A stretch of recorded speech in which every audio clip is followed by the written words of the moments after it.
We might have to do the intro again. I can refresh the screen. Let's see here. No. Yeah, it should be going now. Going now? It's going now. I see it now. There we go. There was a secondary button. Welcome everybody. Second attempt at the start of the stream because new software is hard to figure out. Today is back to flight school because I need to finish that to get more experience and skills. Not looking forward to it, but it needs to be done. We have Kineas live in the chat. Hey, howdy. Howdy. Nice to be with you. Good times. Glad to have you.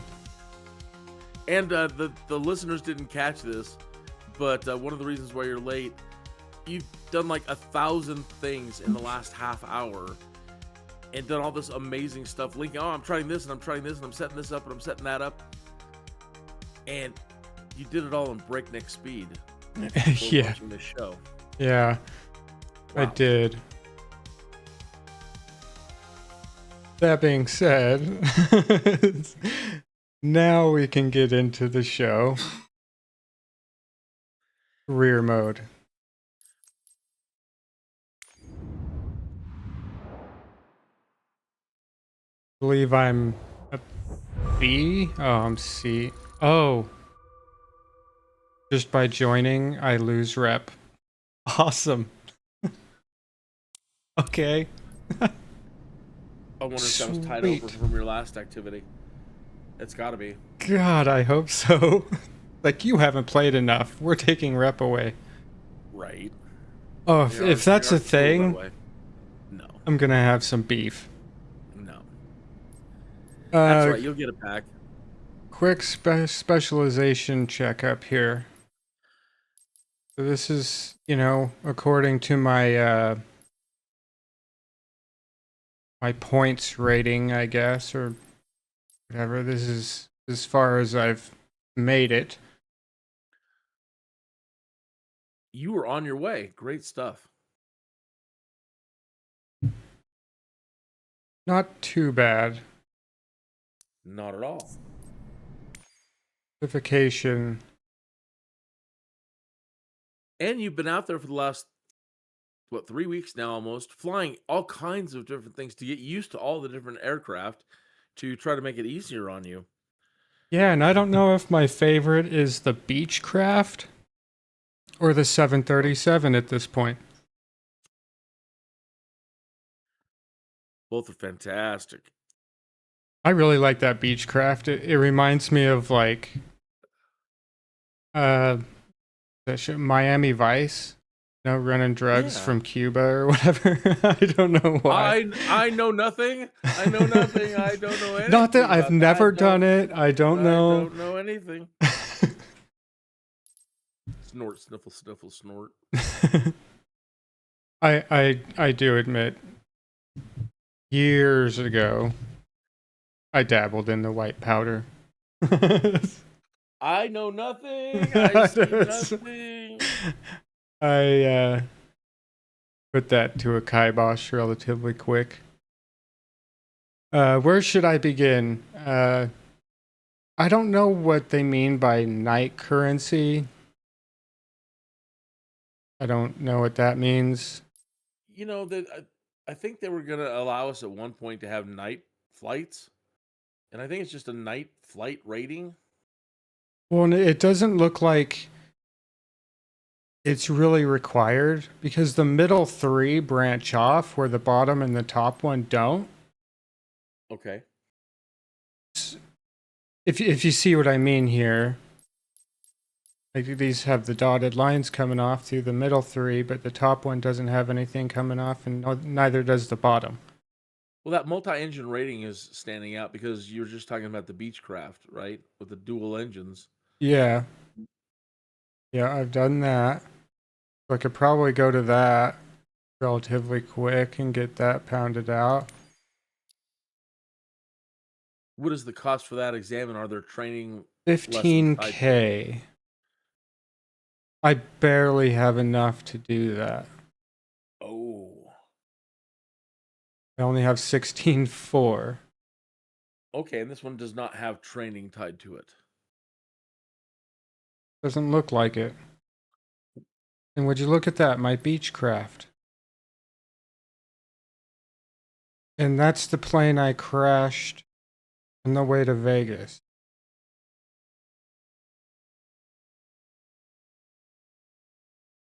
I don't think I've flown...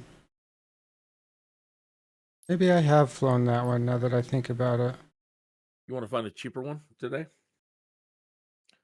Less expensive?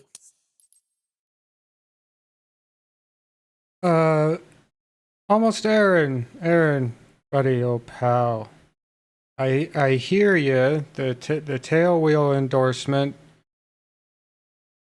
could be a good start, but I'm gonna try and just avoid that one and the night currency because they don't have a branch off. I will come back and do them, obviously, but I'm trying to open up the branches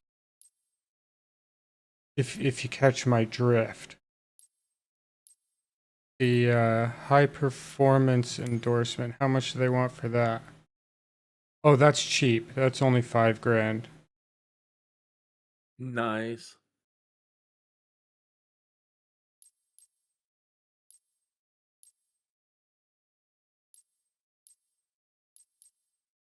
Oh, and that unlocks a bunch of planes that I've kind of already flown. Allows you to operate an airplane with an engine capable of producing 200 horsepower. I have already done that. So let's just do this. Twin turbo.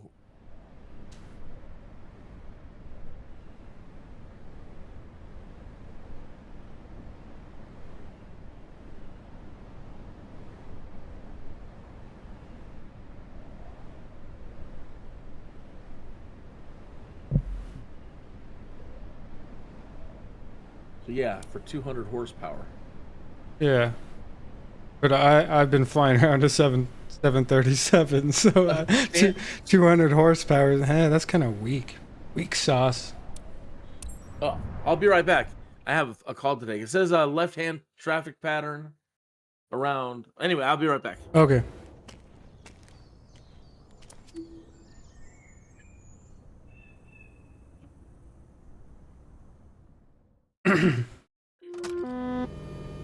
Time to show what you can do with more powerful aircraft. You will be flying a Cessna 400 TT Corvallis today.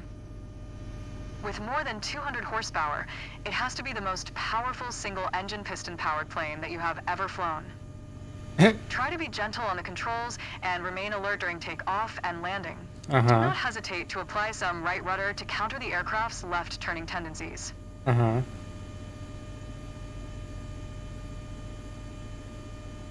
Ground, November 7 Tree 8 Bravo, ready to taxi. Close traffic. November 7 Tree 8 Bravo, taxi to and hold short of runway tree for using taxiway. Contact tower on 128.25 when ready.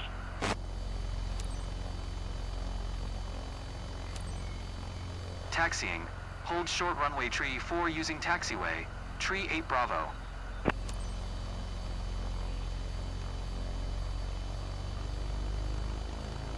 That was a horrible place to put the dolly cart thing.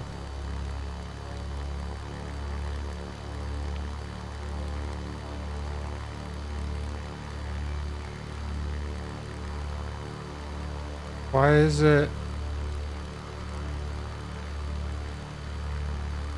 Hold on, there's something going on here.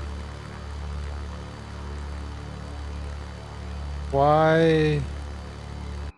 Hold on, there's something wrong with the controller. Wants to default.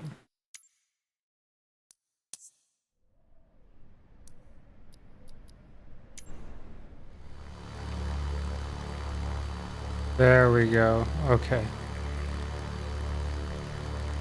Now I have left and right.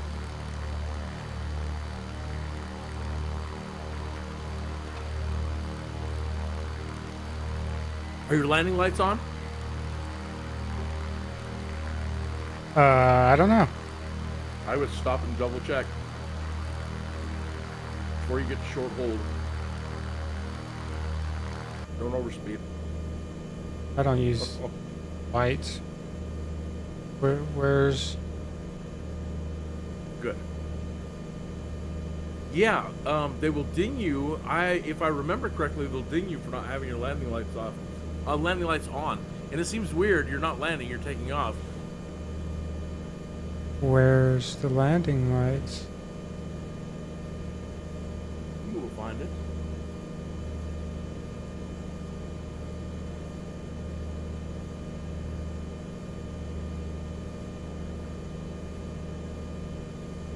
Look up.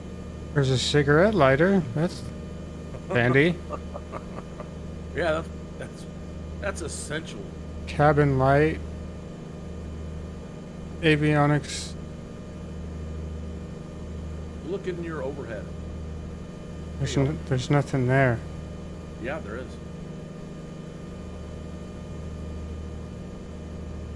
Oh no, they're not there. No. No, guess not. No. All right, we'll find them. Let me blow up the screen here. Flappies. There's an abort landing button. And turn my heat on.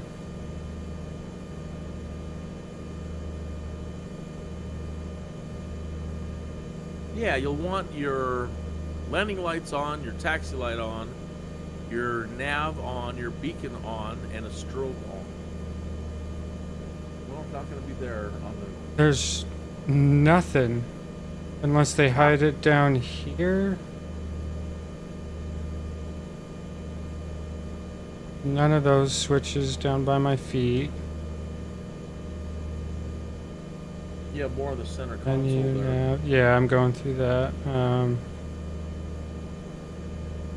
Strobe light. Almost.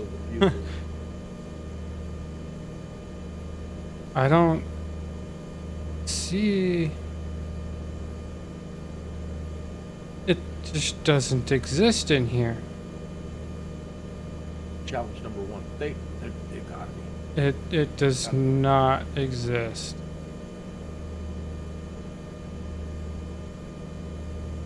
So, Don't do it, man. Don't do it, man. Find them. it'll be fine. Let's look up. Can you, okay. All right. Maybe you want to look up on the top dash again. Take a different angle.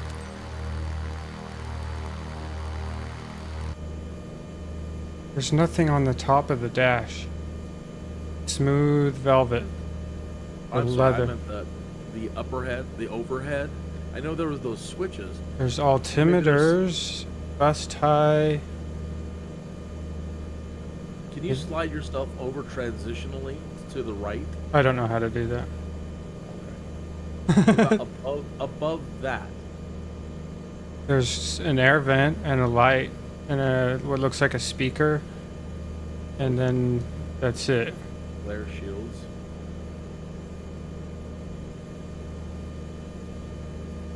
I have a sun visor.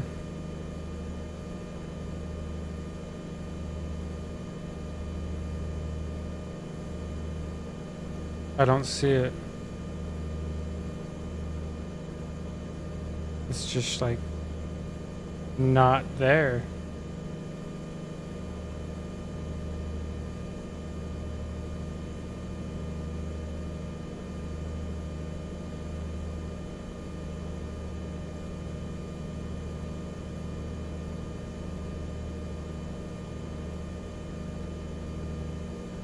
I'll be darned. Yeah, I've looked everywhere in here. It's doesn't exist. And I think that's weird. Very much. So there's not much I can do about that.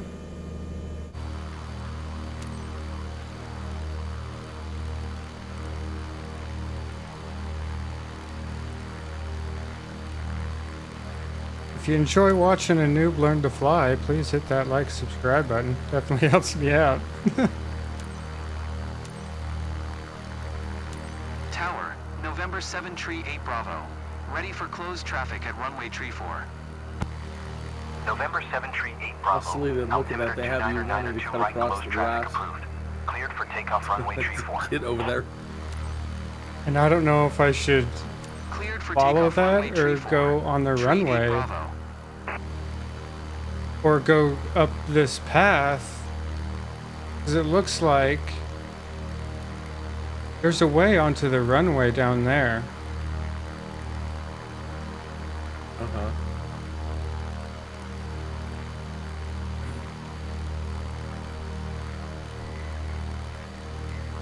I'm just gonna take the smooth path, the paved taxiway.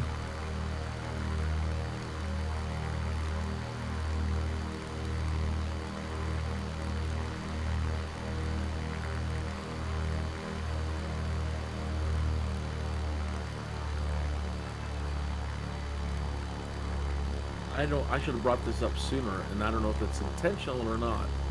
I'm not able to hear the game or any engine noise or environment noise, and I don't know if that's intentional. Really? Correct.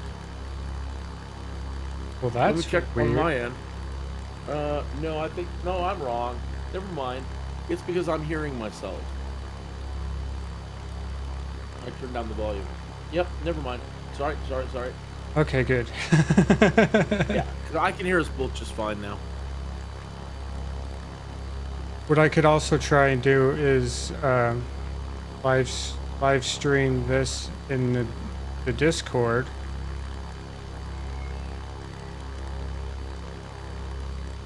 So you get more of a live feed over the YouTube feed. I have not noticed very much lag at all between what you're saying, I'm saying, and what's on screen. Okay, So it's all dandy here. okay. Entering runway.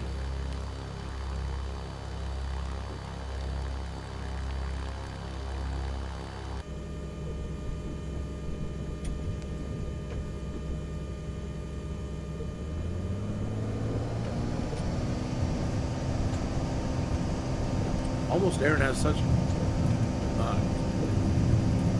He's a mogul in company now. He's a mogul? Mogul. Billions. What the hell? That was weird. Is there landing gear? No. Okay.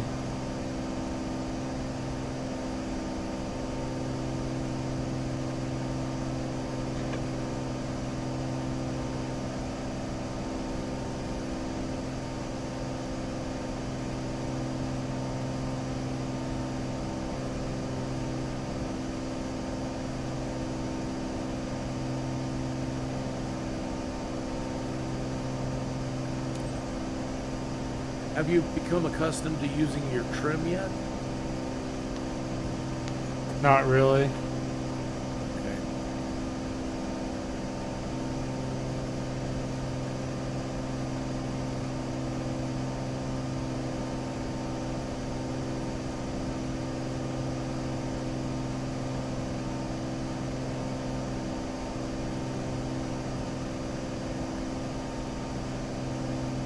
When I've tried to use it, it's caused some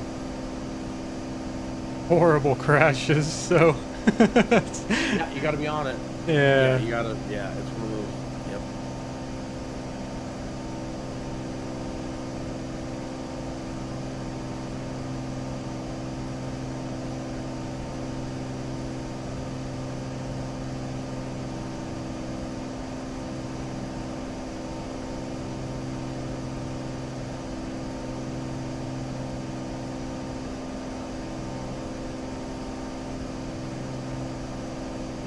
A good place to start with trim is on takeoff is set a little bit of nose up trim, just a tiny bit. And So and if I you don't have know, like, is that negative or positive? Like, I'm not very positive. smart, so No. It's nose up. So basically, there's elevator trim up and down. So that's your nose up and down. So by adding just Bravo, a wind touch 55 at 4, of clear nose to land up, runway tree 4. you want to get her catching air and facilitate the lift off, so you don't feel like you're fighting it so much. okay. In those But lighter it- planes, I don't really, or haven't really had that issue, because, you know, Right. you just pull back and it's just Bravo, did you up. copy? Yeah. Clear to land runway tree 4. Tree 8 Bravo.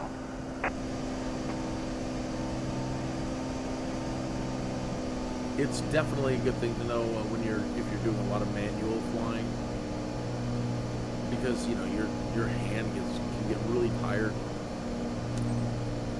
and so it can really help alleviating the pressure. Oop.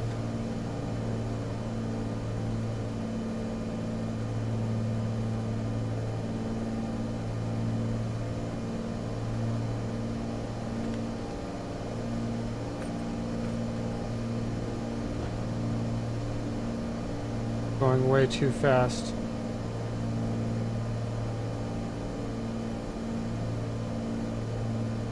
Yeah, you might want to even consider doing a go round.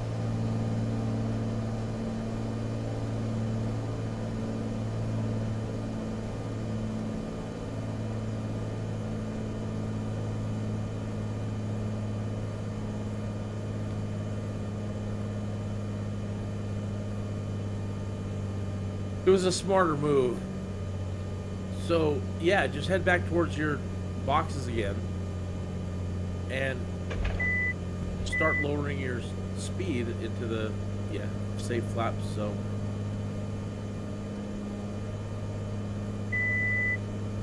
Your EFB can come in real handy at this point because it will show you your flight path again, but they should have the boxes up there in the air for you as well.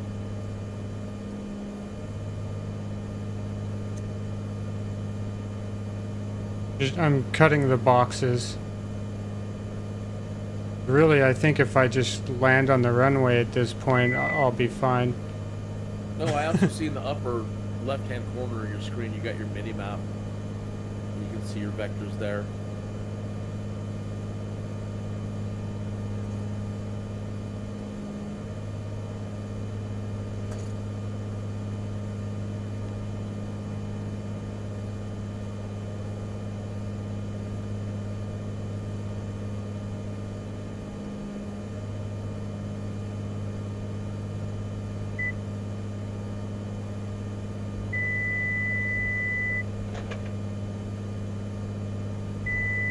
So I was taught first, the rule is on the downwind like this, you want to be at 10% flaps. And then when you make your first turn to base, you want to be at 20%. And then I think it's safe to say, judge if you want to use more flaps on your turn to final. Or potentially reserve your full flaps just before touchdown if you've been having problems. Feeling like you're dropping too much. So at 20% here, you want to keep it definitely above 65 to avoid any sort of problem. 70. And again, you're going to start, so just, you have to shove that throttle forward and put some more power back in.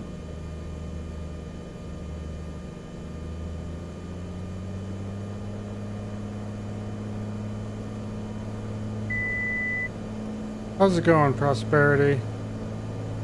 Welcome to the shit show.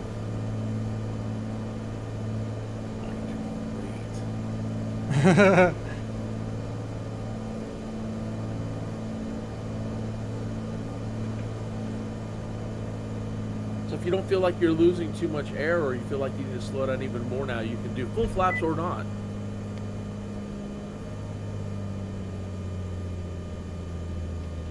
It will definitely do its job. It will add more drag in there on come right down, and it's going to help you slow down on your distance. Very nice, very nice. Tree 8 Bravo, exit runway when able. Could have been a Oh, that little was bit pretty much- softer, That but was pretty much butter. Oh. Going the full flips now. Yeah. Good. Oh, that was pretty much butter, man. Very nice. it wasn't terrible. No, it wasn't. You are hearing Kineas live in the Discord. If you want to join my Discord, there is a link. Tree 8 Bravo, exit runway when able. Did I break the landing gear and now I'm not moving? Oh no, did that happen to you or did you pause?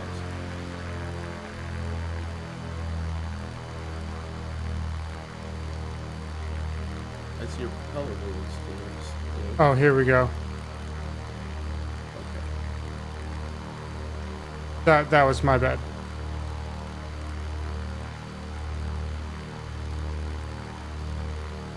Yeah, if you guys want to be part of the conversation, you're welcome to join my Discord. There's a link. I can after I finish this, I can put a link in the chat, or you can hit my main channel page, and there should be a link right there at the top. Welcome to hop in.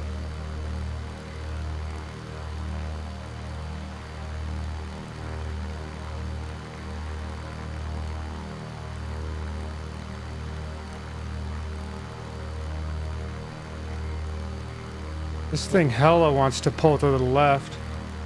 Tree 8 Bravo, exit runway when Jeez. able.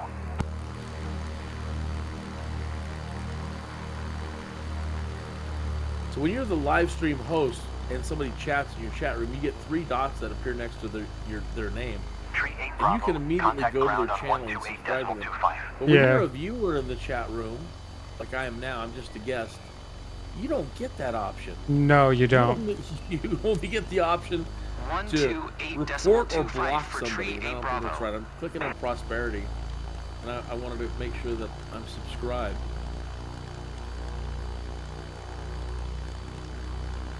And they're not making it easy. I think I am. I thought you were already subscribed to them. I think so. Why did I stop? What happened?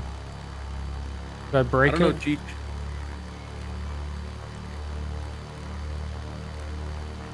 I wonder if you have something. Toggle pause. What did you do last time?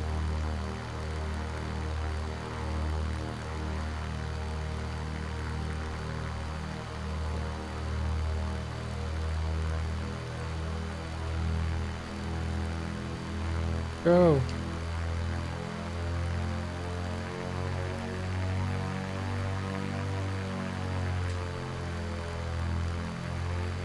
Break?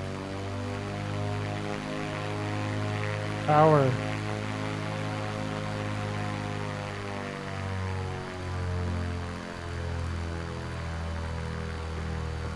This plane is weird. It takes so much acceleration just to move the freaking thing. Ground, And you November really wouldn't 7 think that would be Tree the 8 problem Bravo. with something Taxi with a to twin parking. turbo. Right? November 7 Tree 8 Bravo, taxi to General Aviation, parking via taxiway. Taxiing to General Aviation, parking via taxiway. So was it Tree Prosperity 8 that was Bravo. helping you with the 737? There's Yeah, Prosperity. I was watching one of Prosperity's live streams. Who just joined? Who's in the Prosperity. Discord? Prosperity. What's up, dude? What's up? How's it going? Good. How's y'all doing? Not too bad. Fantastic. Happy Friday to you. Yeah. Did you have to work today? Oh yeah. Always. Without divulging where you work, what do you do? I'm kind of in a transition phase. I'm kind of just in a food service at the moment. Oh, okay. I always hated working in the food industry. I worked at Quiznos for a long time. Yeah. I was just on the railroad with BNSF for a while, and Wow, that's then really got cool. laid off. That's a drag. I've never minded working in the food industry, and I've done a lot Yeah, of it's years not too as a bad. cook. I've done everything. I started out as the dish dog, Solid performance. then Yup. With a few the simple front of tweaks house that would being a have been a dish dog perfect flight. busboy those years, and then made it to the kitchen finally. And then by the time I got to college, Yeah. they all gave me great letters of recommendation. So I just walked into one place and said, "Here's my letters of recommendation." Hired on the spot as a cook in college, and just yeah. Yeah, for sure. I got a B. Food Hey, food jobs can congratulations! be Good. I got a Hey, B. go into the plane handling. Let's check the details out.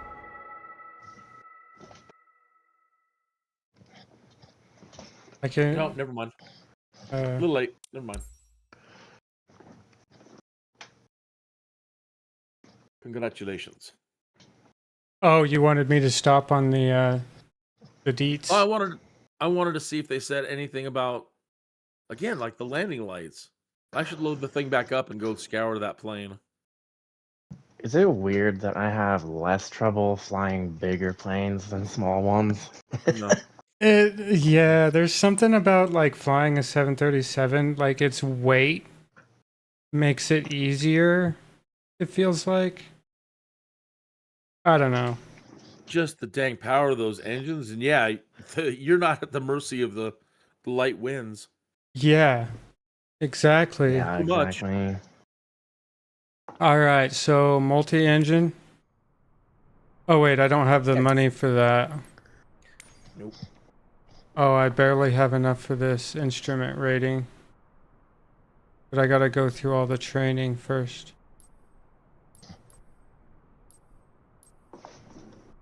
Yeah, they do have some training. Or I Mine could is just take the turning. exam and wing it. No. Let's do these first. Let's do these and then take that exam. We're Okay. gonna throw. Oh, okay. You you a chance almost to warm lost up. it. You're gonna, yeah. This gives you a really nice chance to warm up. Hold on, let me You're gonna like these, and they're tough. I think I'm gonna do Houston to Las Vegas today. Nice. there you go. Getting time in town in time to party tonight. The Discord link is in the chat. Any flyers out there? New flyers?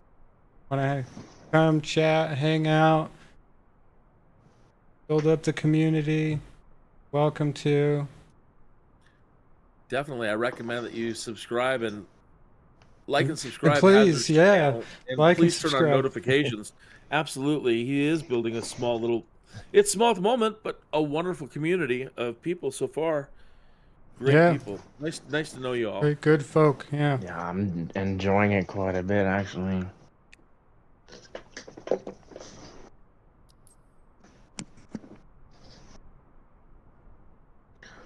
I'm really getting the hang of the ILS landings. It's great, isn't it? Empowering. Isn't that, yeah, Oh, the yeah, ILS it approach is. is part of this training? It's crazy because it's so easy once you like start understanding it. Yeah. Forgive me, Hazardous. What was the question? Oh, I didn't ask you. I just said ILS Oh, yeah. approach is part of this training. Sure enough. Sure is. And I don't know if Alright. I'm weird for it. OR basics.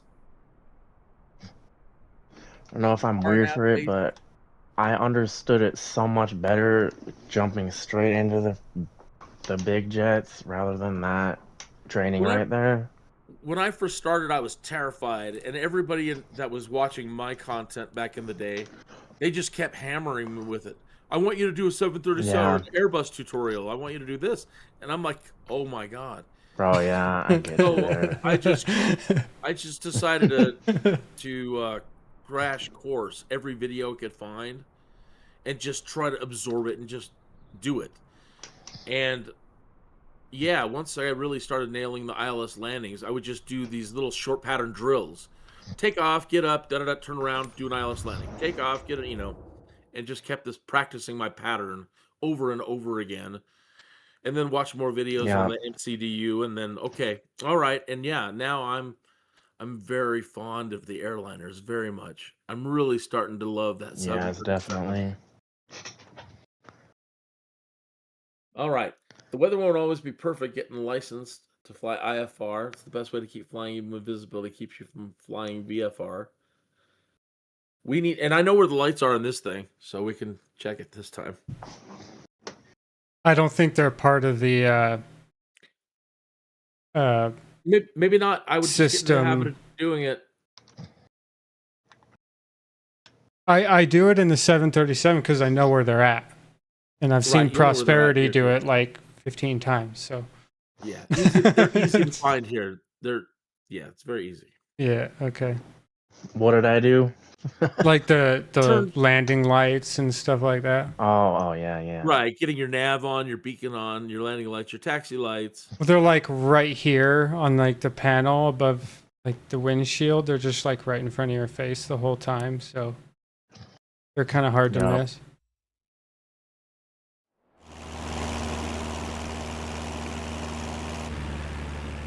Oh, it starts me in flight. Okay. We're flying over the UK's Shetland Islands, just below a thick Shetland layer of Islands. clouds. Up until now, you've been able to look outside to judge the aircraft's attitude and location. What happens when you lose that outside view? That takes us into the world of instrument flight. Uh-huh. When you can't use the horizon for Plenty of reference due to clouds, darkness, or other hindrances to visibility, you'll need to rely on your airplane's instruments. When What flying happens on when you instruments lose that alone, you'll outside need to view? rely on your attitude indicator to see your pitch and roll information. Uh-huh. Modern cockpits like this You can't combine use the several horizon instruments for into one reference to electronic clouds, display, darkness, called and the other primary flight hindrances to display, or visibility. You'll PFD. need to rely on some. Stay on heading When flying on 270, instruments set alone, you'll full need to rely on power, your and attitude climb up to indicators, so your pitch and 4,500 roll feet. information. Set full power Modern for the cockpits climb. like this combine several instruments into one electronic display called the PFD. Stay on heading 270, set full power, and climb to 4,500 feet.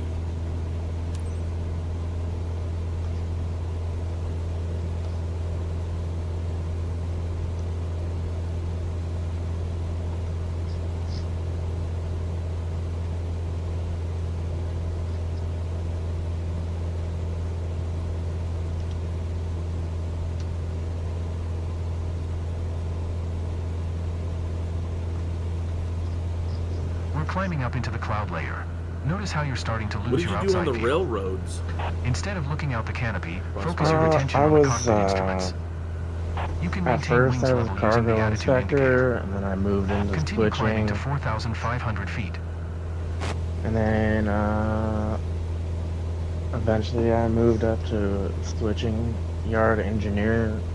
So I pretty much just sat and ran the engine while the conductor would run, like, switch tracks and do the hookups and stuff. Wow, Yeah, very cool. it was rough out there, but it was cool. It was fun. Using the vertical sped indicator and the altimeter, level off at 4,500 feet, while continuing to maintain a heading of 270. 4. Now fly straight and level at 4,500 feet, getting used to not having an outside horizon for reference. 4.5.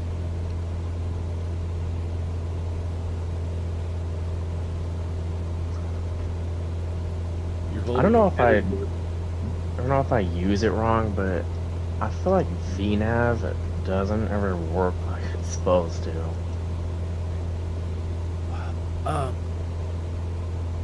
There's some buttons that I'm completely a little bit stumped on, a little bit still. The understanding how to get VNav to toggle with altitude intervention.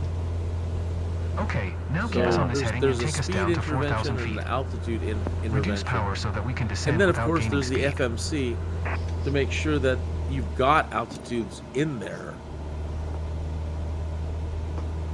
And that the flight Right. plan, either in the FMC or the flight plan, you do have the altitudes in there. Yeah, and then I'm trying to figure that one out good too for top of descent. And Yeah, exactly. Same. I have seen other people, and I think there's a way to Watch your toggle like speed. an auto response, You need to blah work blah on your blah, speed using control. intervention and having It's, yeah. Great. Increase power again for cruise and keep us at 4,000 feet. Yeah, the descent is like still one part I don't mind doing myself, so it's not too hard to do. Increase the power I think again if they're so not that we going to don't bring get me too down slow. anymore, I'm going to just cancel the IFR and then just reestablish. Oh to yeah, the that's airport. exactly what I do. So we're now maintain 4,000 feet. So you're coming back down.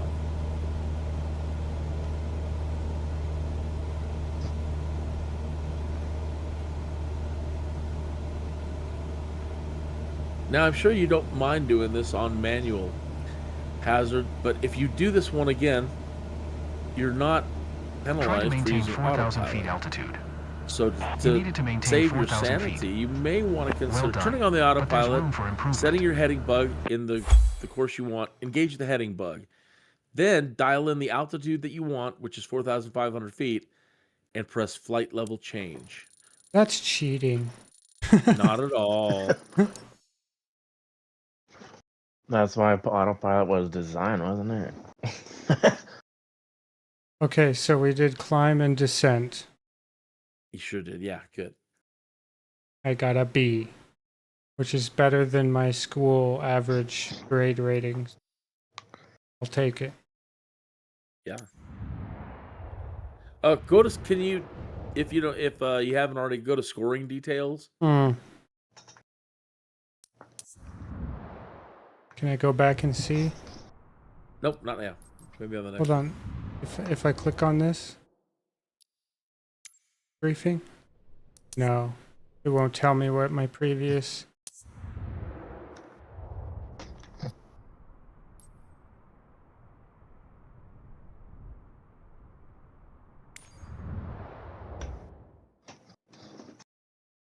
Nope, won't tell me that.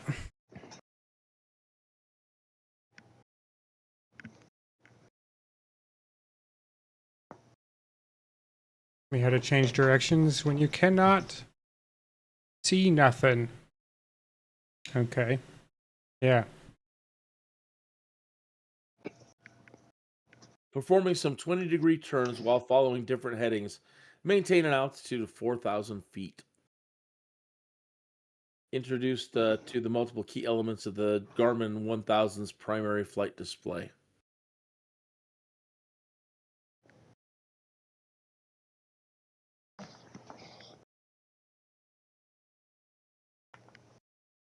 Slip skid.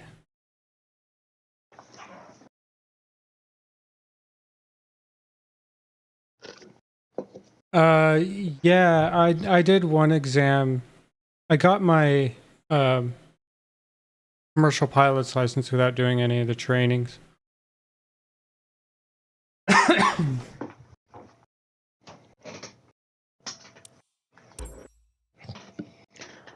One of the good things about all the like trainings, you can actually do the exam, but you can still later come back and do them if you want to. Yeah, you can always retake them. And I want to keep calling him Admiral Aaron. That's how much I respect his opinion on things.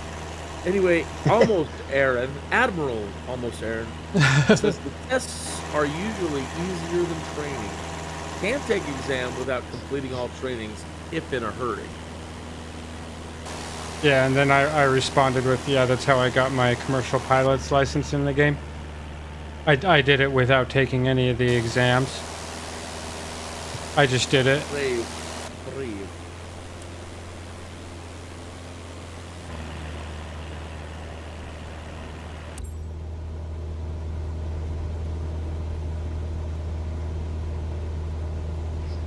Now that you've tried some One climbs of my and descents, issues on we'll introduce ILS turning. landing was I Throughout was this lesson, taking maintain the your current speed altitude down of 4,000 too feet. early. Our heading I is the would just direction our lose the nose is slope. pointing, measured in degrees. The main electronic display in front of you is the primary flight display, or ILS PFD. going underneath the At the light bottom switch. center of the PFD, we see the horizontal situation indicator, or No, the I mean like HSI. it would try to follow it, HSI but shows us the direction our I would nose is cut the pointing, speed called our too heading. low, and the Headings plane are would measured just in degrees, kinda with east being 090, almost south fall out 180, the sky. west 270, and north 360. Currently we're heading west. That's 270 degrees. When turning, we want to aim for a bank angle Yeah, of and that's around where 20 you degrees. definitely need Along the top of the attitude indicator are the white approach lines. to be working Each right. line represents 10 degrees. Normally we use And about having 20 your degrees of speeds bank, right. which is the second white line. Let's try it out. Make a turn to the left onto heading 180, using 20 degrees of bank. Keep turning until heading south, at On which the top point, of the smoothly roll attitude back to indicator, wings normally we use level. about 20 degrees of bank, Keep the which turn is going with 20 degrees of second bank. white line. Let's try it out. Make a turn to the left onto heading blah blah blah. Keep turning until heading south. Oops, I started going the wrong way.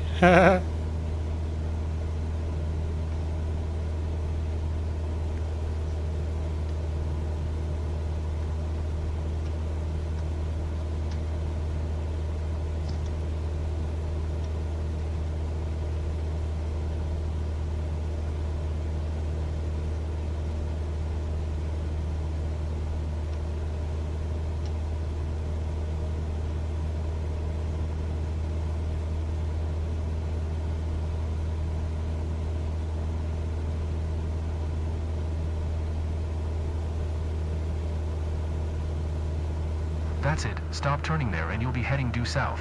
Heading 180. Great, now try and maintain this heading for a short while.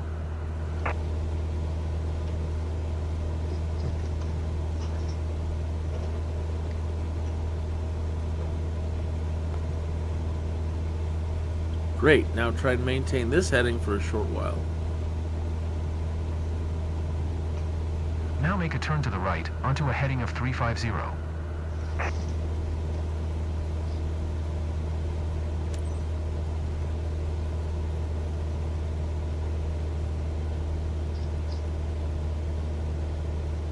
Now make a turn to the right on the heading of blah blah blah. I'm sure they can hear the announcer.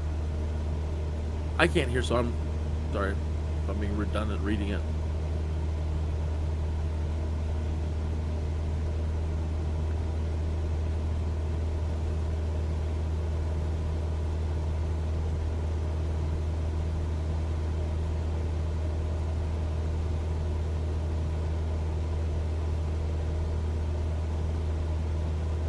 Now smoothly roll wings level onto a heading of 350. Now maintain heading 350 for a bit. Just for a bit.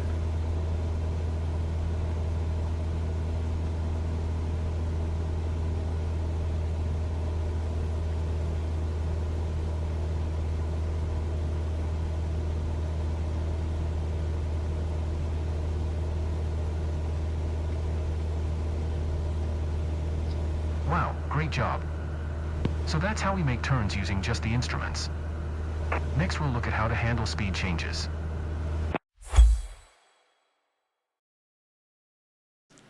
Do I get an A?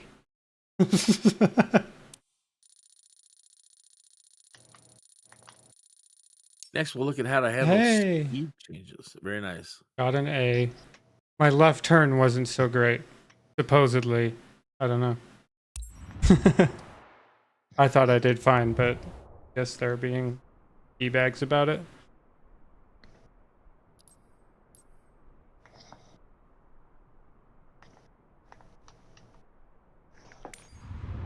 Speed control. Managing aircraft speed while flying IFR requires a pilot's full attention. To maintain a constant pitch attitude as your speed and lift changes. Okay.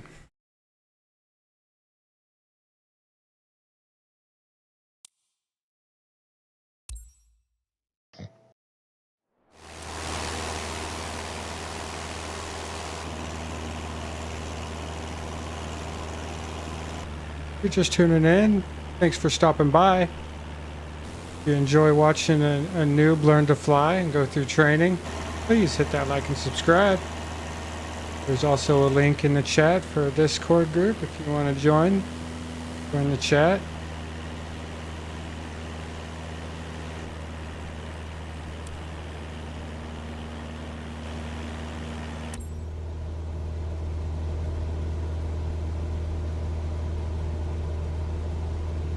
We're cruising at 100 knots, maintaining our heading and altitude.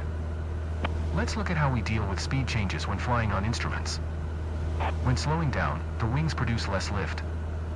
To counter this, you'll need to progressively raise the nose in order to maintain altitude. Give it a try. Reduce power and bring the speed back to 70 knots.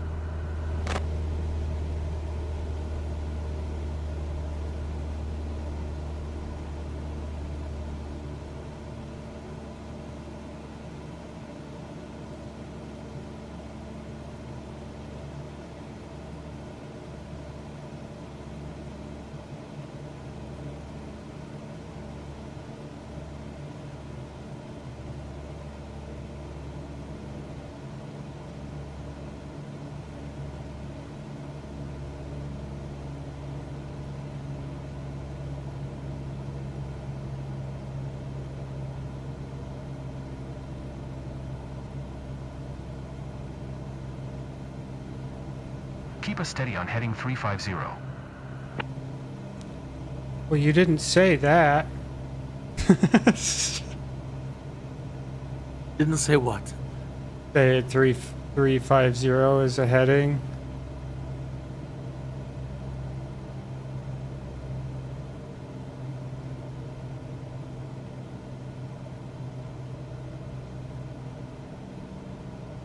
Try to maintain 4,000 feet altitude.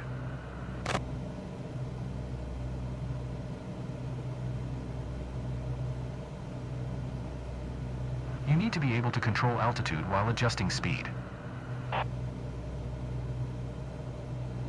So when you start lowering the throttle, you may have noticed that magenta bar that appears that goes up and down as you go up and down on your speed indicator there. The little magenta. Right now it's not appearing at all, well, based on the way I'm seeing it at the moment. But anyway, that magenta bar that appears on your speed indicator shows where your speed is going to be in the next 30 seconds. Ah. So that's how you can judge, yeah.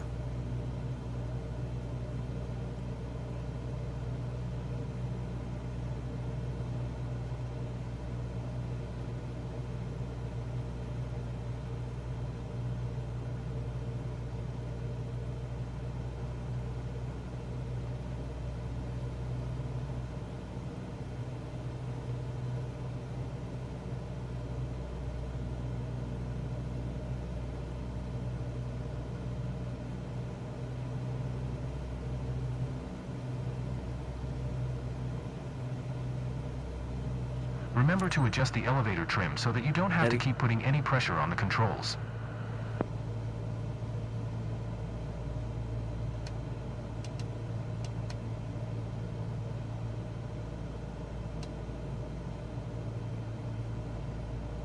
Remember to adjust the elevator trim so you don't have to keep putting any pressure.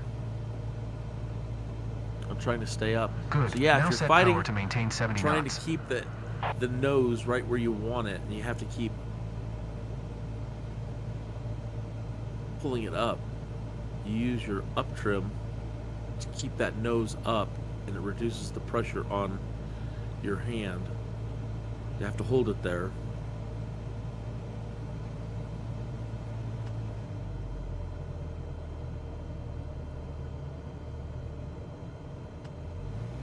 Notice how the nose needs to be a little higher than before to make up for the loss of airspeed. Use the elevator trim to adjust pitch to the new sped So and trim maintain tabs 70 are on your knots for a bit. ailerons and your elevator, and they're just these additional little Maintain 70 knots. You tabs. weren't accurate enough with your So when you speed. rotate that trim wheel,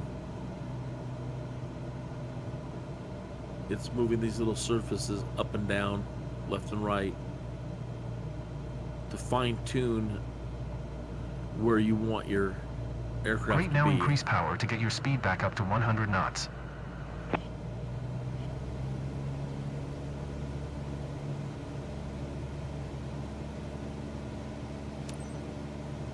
As we speed up, notice how you need to trim nose So down normally to I avoid keep climbing. my trim on my trigger and my thumb buttons on my joystick. That's it. So I can Now easily stabilize at adjust 100 trim knots. like that. With this new Velocity 1 Turtle Beach flight stick, they give you 2 hat switches. So So now I've moved over to using my second hat switch to control trim left and right, up and down, left and right. Good. Now we'll take flap settings into account. Flaps give a boost in lift, which you'll need to control in order to When it maintain comes to our helicopters, altitude. trim is going to be everything. They also add drag, making us slow down more quickly. So be careful Helicopters, not to get too slow. 99% of your Reduce activity power and is slow going us to be down to 60 jostling knots. your trim. Keep us precisely at 100 knots. You need to maintain 100 knots. Keep us steady on heading 350. In an airliner, wandered off the heading. you don't have to mess with it. Trim surfaces are available in airliners, but again, everything's so automated.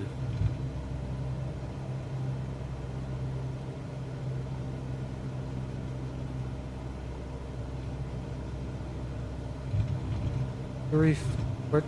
350? Heading 350.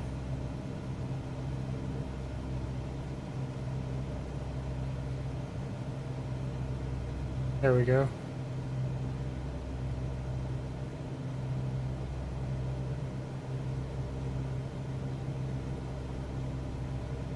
And with the controller, it's totally different. I'm sure it is.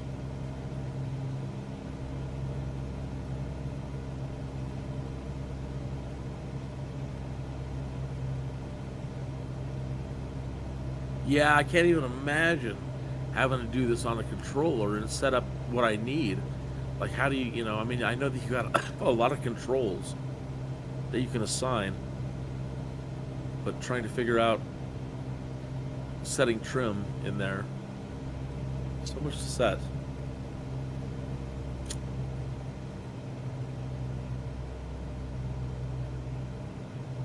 Wants me to reduce power to 60, I believe. Yeah, slow to 60 knots.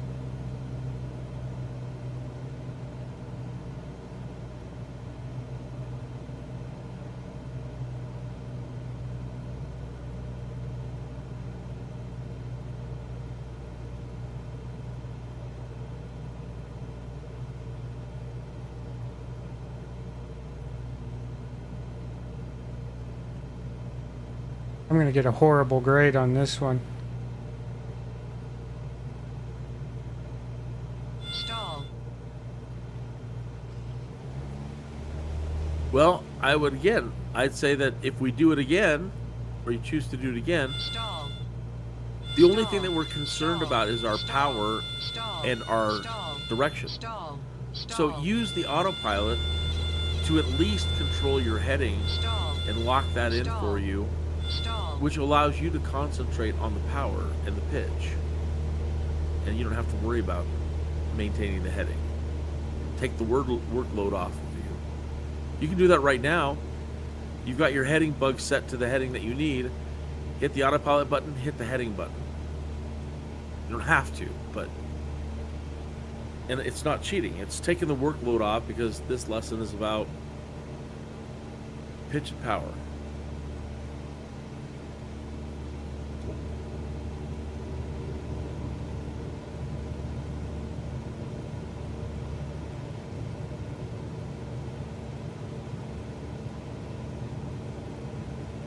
You should have flaps at that speed.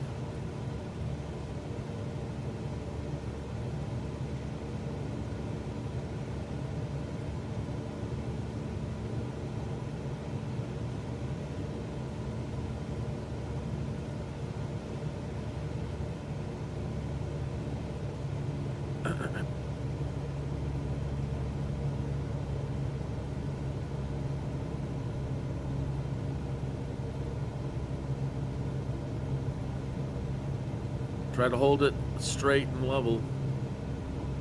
If you can hold it straight and level, then you'll know how much power to take out or put in, or how much trim to take out and put in. That little bar on the right side of your altitude indicator shows you how much foot per minute you're going up or down. You want that at 0.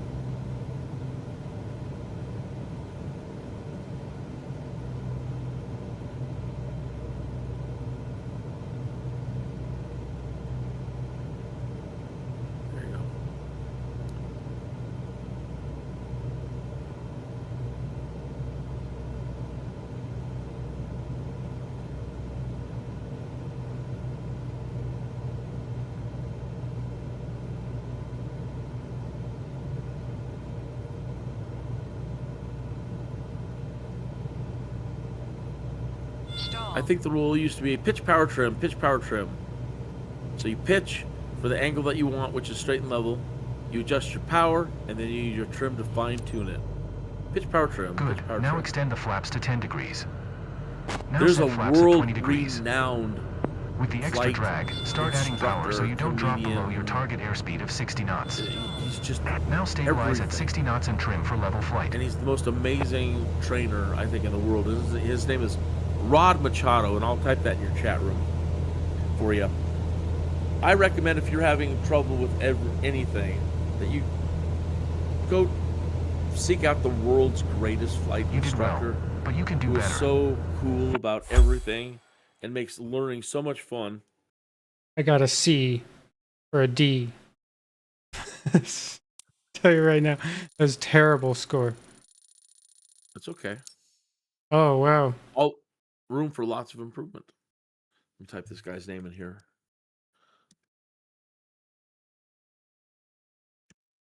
Rod Machado. Okay, yeah, you got almost an A. Aaron, I was trying to do the mission steps. That's why it was taking so long, because I'm a shit pilot. So that's all that was. It wasn't the game, it was the pilot. See what's next. I don't think anybody's gonna really do better on their first try. You know, that's tough. That's tough to do when you can't see and trying to juggle all kinds of things, variables at once.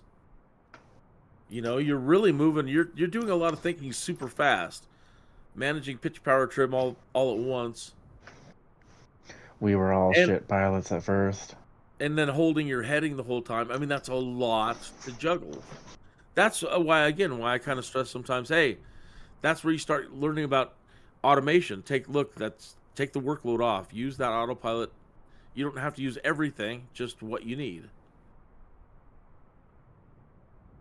Oh, here's where it gets fun. VOR. VOR basics. I'm scared. You can do VOR in aircraft too. That's fun flying. You can turn off all autopilot control of the flight plan, and you can dial in frequencies to VOR towers and switch over to VOR tracking.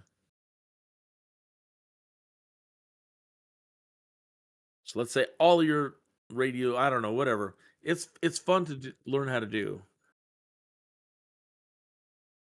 Okay, navigational aids remain an alternative to modern GPS navigation, allowing pilots to locate and orient themselves thanks to radio frequencies from ground stations.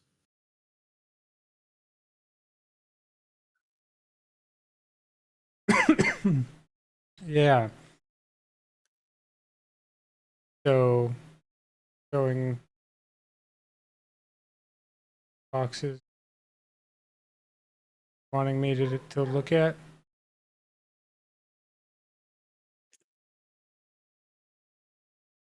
that right? I don't know, I'm lagged just a little bit. I see your mouse moving around, but I don't know if I'm synced up properly. Those are the nav radios. On the left side is nav 1 and nav 2. On the right side, those boxes, those are your that's radio communications. Frequency. Right. You're right. You're only going to need your nav 1 and your may not even need these nav 2. on the left side, the sums. Yeah. The select course indicator and the horizontal situation indicator.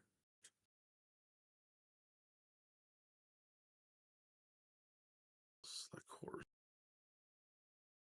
Almost is just this whole thing. Yeah. Course deviation indicator. So that's that line that shifts back and forth. Kind of like in your video there, Kinius, where you were following Correct. that radio tower the, there. The middle needle. So you want offsets that left, through right. the center of that green line as close as possible. And then turn to your heading. Yeah. Yeah. As soon as you get that thing centered up, then you turn to your major arrow, which in this case is pointing to So the you south. fly towards the line and then turn so it's all one vertical So line. there's a radio station on the ground shooting out radios and Laser beams. laser beams 360 degrees, and that one from the radio station is in front of you, right? So you want to intercept the laser beam, and then you want to turn and ride it and become a beam rider. Well, let's see if I can do it.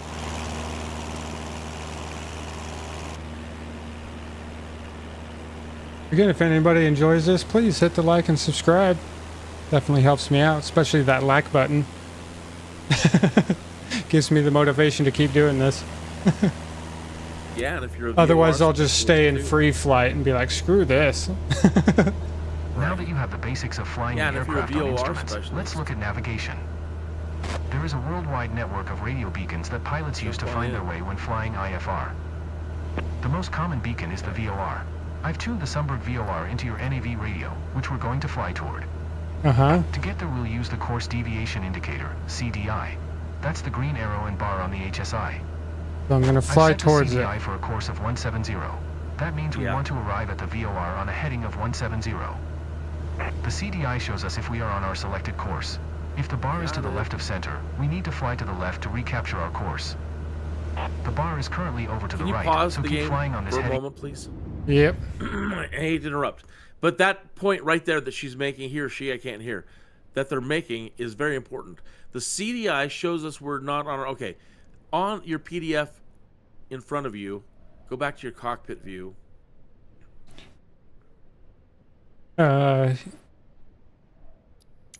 Here, I'll go like this. I'll pause. Keep us on heading 240 for now. Well, let me just explain what's going to happen. On that screen in front of you, the CDI button directly in front of you underneath your compass there. This? It's a CDI button. Yeah. No? Yeah. If you press it once, it'll go over to GPS. If you press it twice, it'll go back to VOR. So click that CDI button a couple of times until it returns to VOR 1. Just so you know it's got multiple functions, right? So if you might be wanting to use a GPS plan and you don't know what's wrong, it could be in VOR.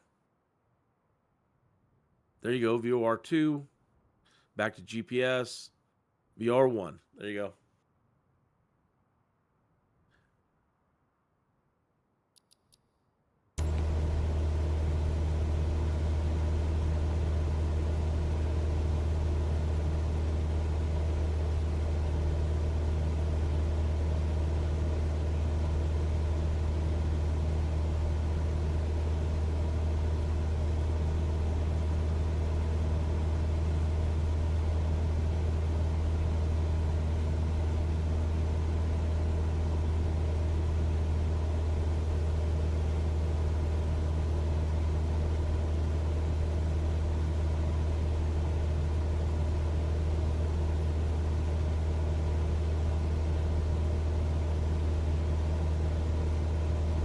Here it comes. Now make a left turn onto heading 170.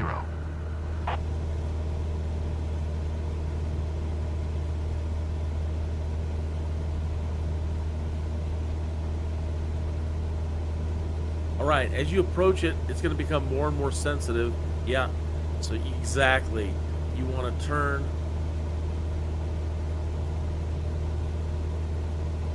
You got it. Great. Now keep the CDI bar centered and it'll take us to the VOR.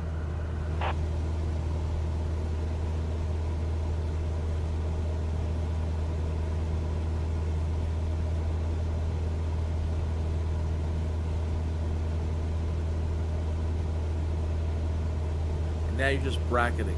Just little bits of movement left and to the right. Just tiny bits. And it's obviously pointed to that airport that we can see, you know. Yes, sir. Yeah. And interestingly, if we continue moving forward and past, and it'll become more and more sensitive the closer you get to the airport. Now, one thing I'm interested to see that they do is if you pass over the top of the airport, watch your major green arrow at the top. It goes to the bottom. Yeah, it'll switch around, and now we'll be using and following the laser beam on the other side of the tower.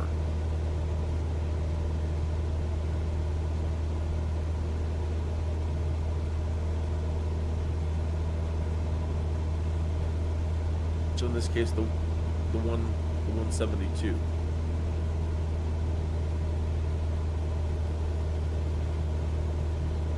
See, it's very sensitive as you get right over the top of it. We're getting close to the VOR now. The CDI indications might become erratic or disappear when reaching a VOR, but this is normal. Keep flying straight ahead on heading 170 for a couple miles.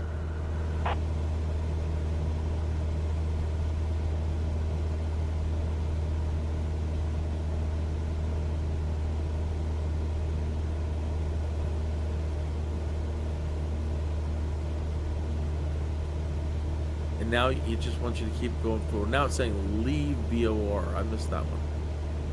It hasn't flipped yet. There it went. Yeah. You were way off on altitude holding.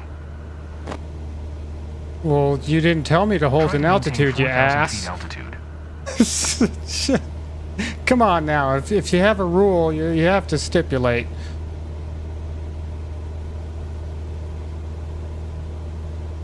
So the green arrow didn't move, but the blue arrow shifted to 359er.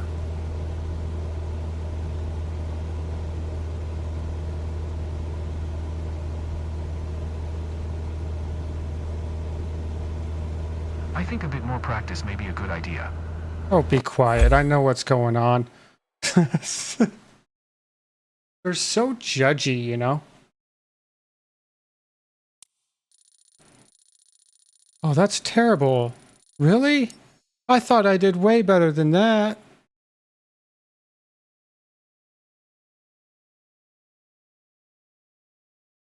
I thought so too. What the hell? I went right to the green line. I had it centered. I went over it.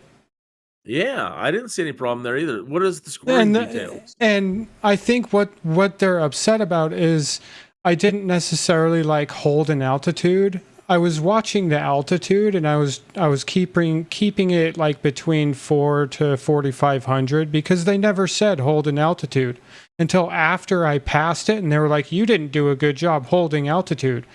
And then I was like, "Well, you didn't tell me to." Check out scoring and see if it Scoring puts that in details. there. Yeah. It doesn't say anything. Almost Aaron says, as long as you learn, move on. For real. Like that, I have that same thought too, Aaron. You have the idea though. Yeah, like I don't understand what they're so mad about. I thought I did fine. Well, again, with the altitude holding, if you're concentrating on that, then turn on the autopilot, hit Alt. So then, there you go. No more thinking about your altitude. Find your way using GPS navigation. Great. Boo.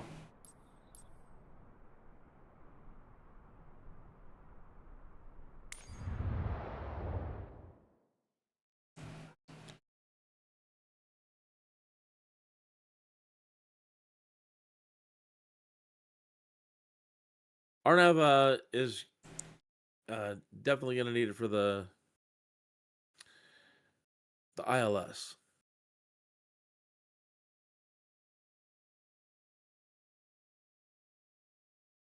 Okay.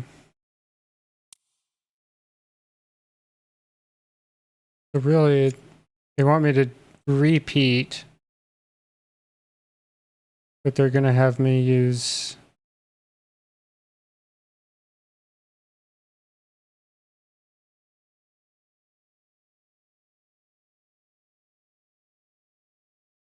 Where...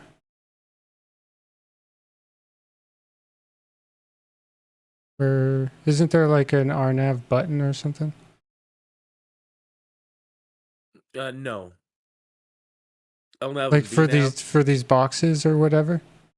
Or is that just automatically populate? RNAV is the GPS system itself.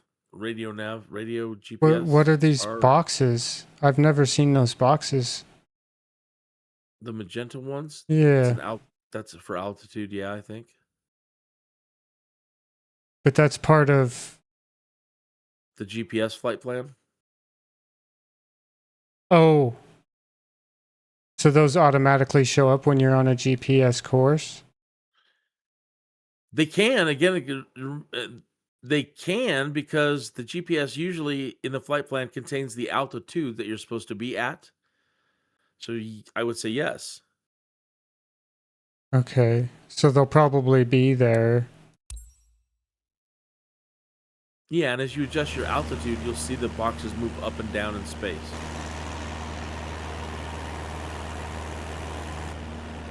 Okay, so that's GPS. You need to go there in autopilot with nav on.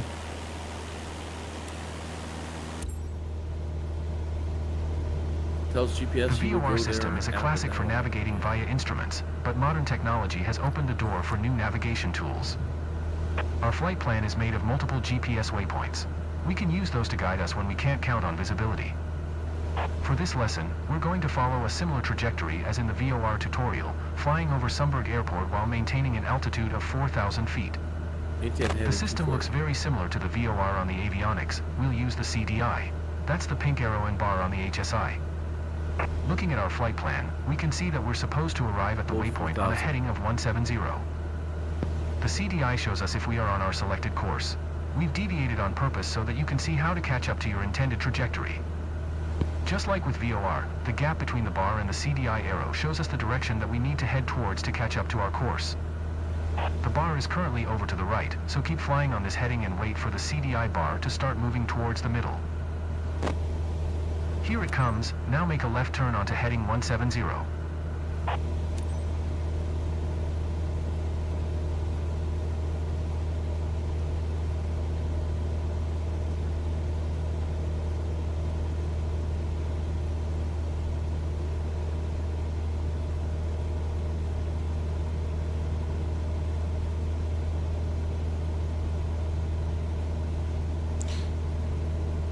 There's this guy on YouTube called Missionary Bush Pilot.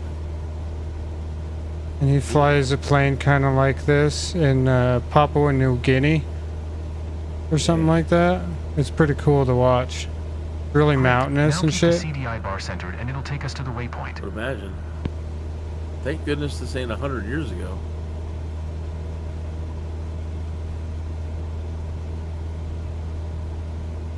Not only will the mountains try to kill you, so will the cannibals. And he's landing on these really short grass runways that are like perched on the side of a freaking mountain. Like, how the hell do you do that? Like, you can't even see nothing. And he's just like, whoop, no problem. Those people are, I think, birds in human form. Because that crap is amazing. It's really cool to watch. You should check him out. He goes to all these like tribal areas and shit. It's crazy. I recommend that too, Admiral Aaron. Hit the AP button to turn your autopilot on and hit the ALT button. The ALP? Hit the AP button, first button. I hit left. that. Go down one row, over to the right, hit ALT. ALT. Okay. ALT. Under FD. Second row. I got it. Right. Okay. I'm just delayed then. Yeah. Now, your two knobs at the bottom. Altitude, it's got two knobs. The big knob is thousands of feet. Rotate that to 4,000 feet. It's already there. Okay.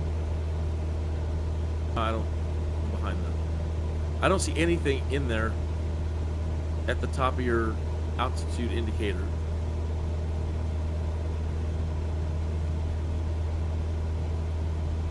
Rotate the big knob 4 times.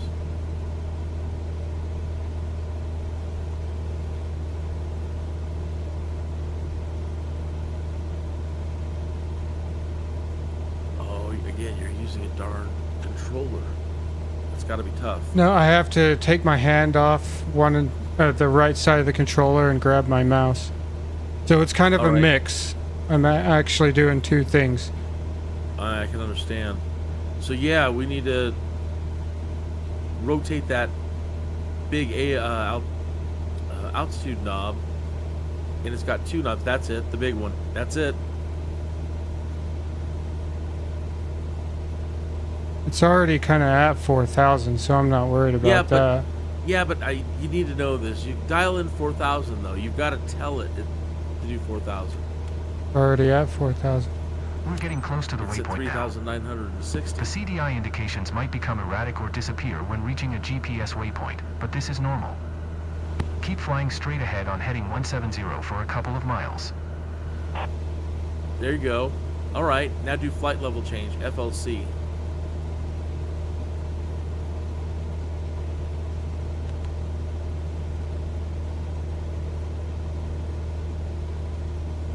The last button on the left side. I got it.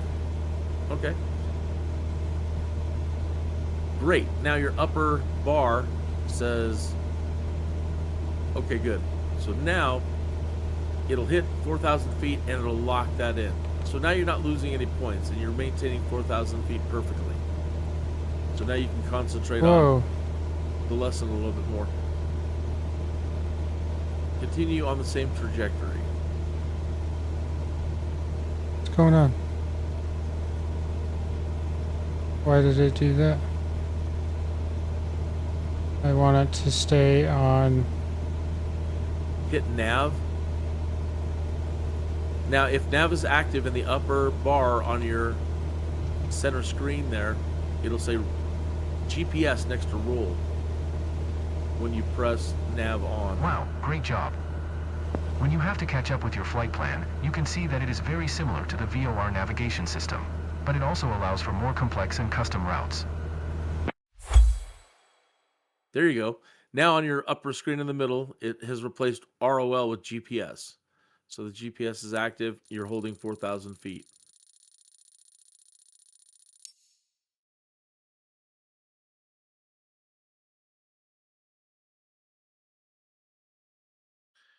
Thank you, Admiral. He says if you're, well, basically, if you're not in nav mode and you're in heading mode, it's going to immediately turn to whatever heading is in there.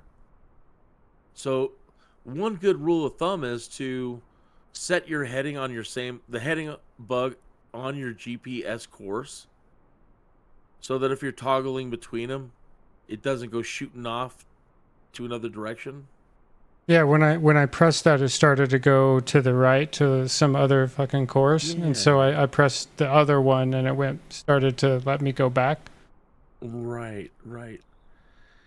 So that top bar I was pointing out, that helps a lot because sometimes when you're turning things on and off, you're like, is it engaged or not? So learning to use that green status bar at the top shows you what modes are engaged.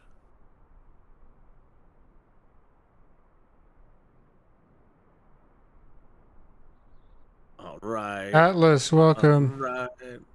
Hey, Atlas. I have to completely redo my day 10 because I forgot to switch my sound from my Bluetooth headphones to my speakers. Atlas's landings have been getting better and better and better. Captain Atlas, hey, I'm going to have to completely redo my 10-day because I forgot to switch my sound. Sure. Switch my sound from my Bluetooth headphones to my speakers. LOL.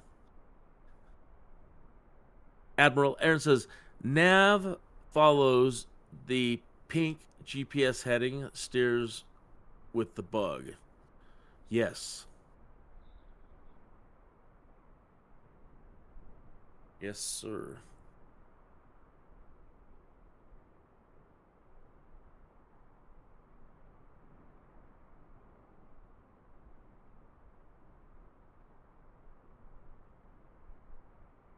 I enjoy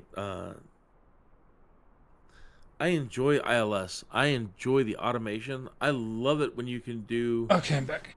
Things with the computer and the autopilot, but either way, computerized flying.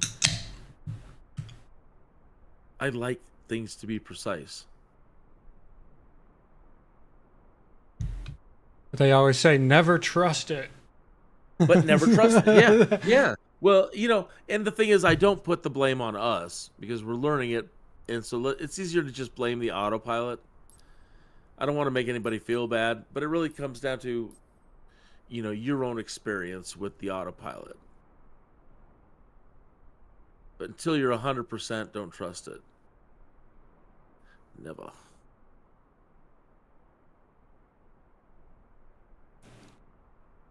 Okay, here's where we crash and die. Not at all. Not at all. Okay, so basically, check this out. Before you go into this, let's talk about it for just 1 minute. You're going to now get onto another GPS course, if not already on one. Okay, we're going to be on the GPS course. If it's anything like the picture we're looking at, we're going to be essentially headed straight to that runway. Yeah. But now here's the thing. GPS won't handle the glide slope descent for you. Okay? Now imagine the radar on the ground, and I think it's easier to imagine Gandalf on the ground raising his staff in the air and he's shooting out a beam towards your plane. Your plane latches onto Gandalf's signal and it follows his signal, his staff light, all the way to the runway.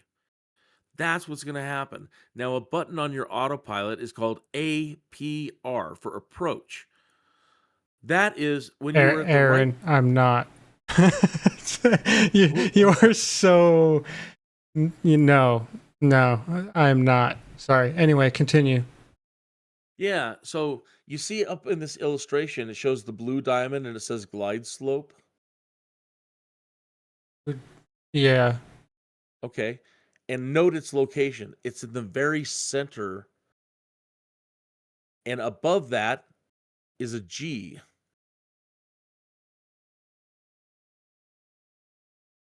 So if I go through, or if I'm at that, we'll call it like it's like a 1,050 foot glide slope because it's below 1,100 and above 1,000. So we'll call it somewhere in the middle there at 1,050 feet.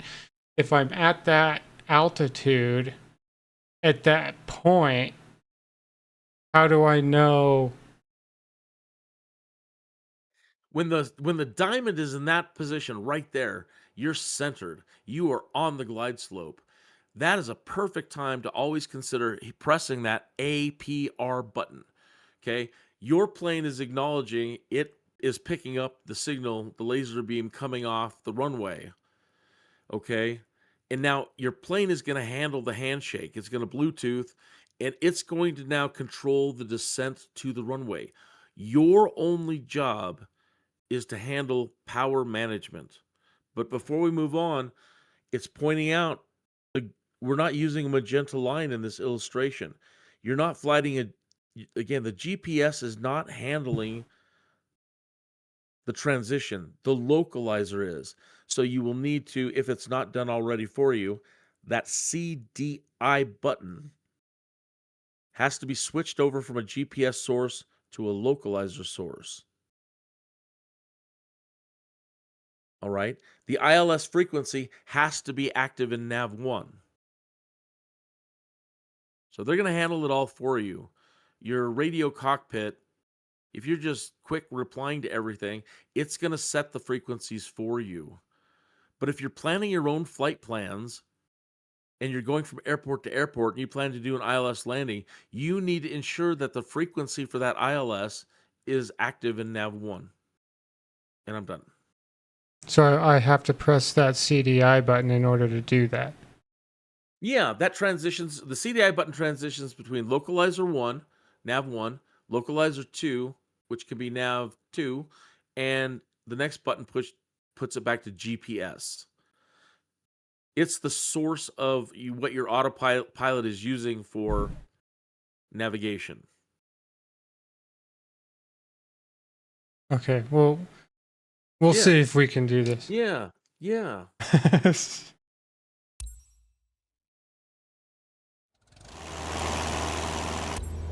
You're gonna get it. So now you've got the basics of flying on instruments.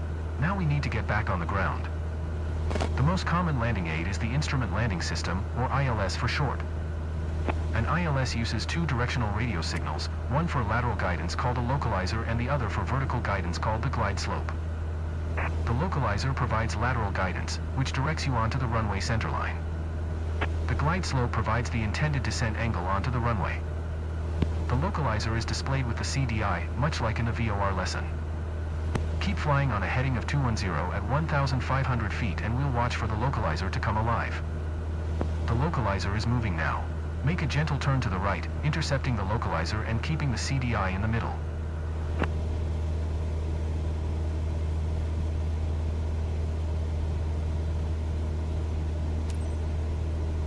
Good. Now keep the localizer bar centered and maintain 1,500 feet.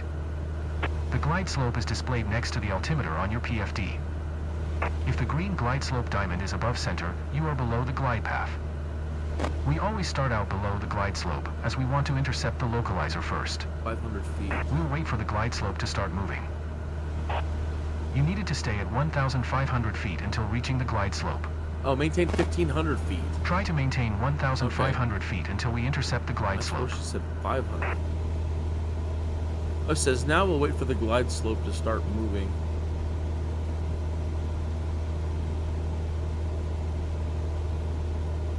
Oh, I Try to maintain went way past it. 1,500.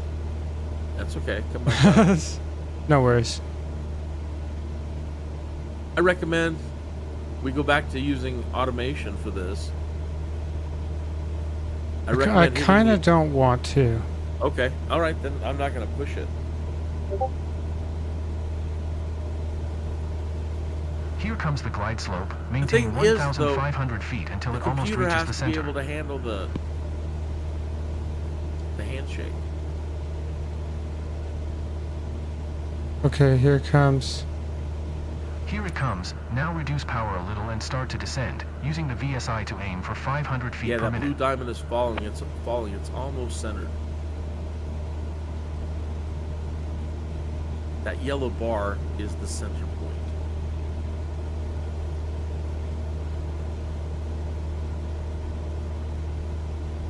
So just keep it there. Yeah. Keep both the localizer and glide slope indications centered all the way down to the ground. Reduce speed and set flaps as needed as you make your way down the ILS.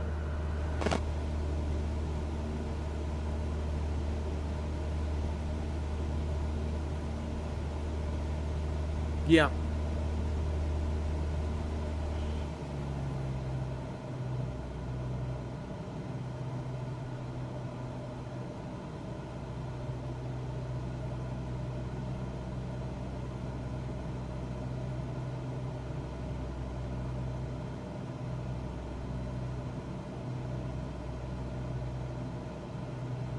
Please hit that like and The subscribe. localizer is starting to get away. Turn toward it to stay on course.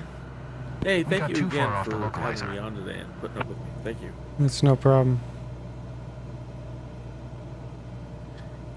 Admiral Ender says, it's like a 3-degree angle beam that descends you down in a straight line, usually around 700 to 800 vertical feet per minute to meet runway at the beginning. Absolutely. We're approaching the runway. This approach has an offset, meaning that the localizer and runway aren't lined up together exactly. Right. Focus on following the ILS for now. We'll transition to a visual landing once we're closer to touchdown. I can see the Make frickin' only small pad. corrections and remember that each will be more critical as we approach touchdown. 500.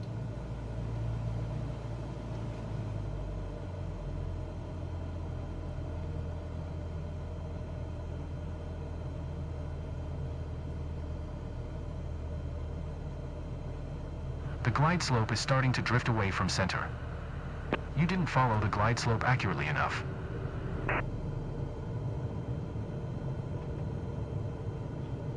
Great, now is a good time to transition from flying on instruments to using visual cues to complete the landing. Get us down onto the runway and then come to a smooth stop. Stall. Stall.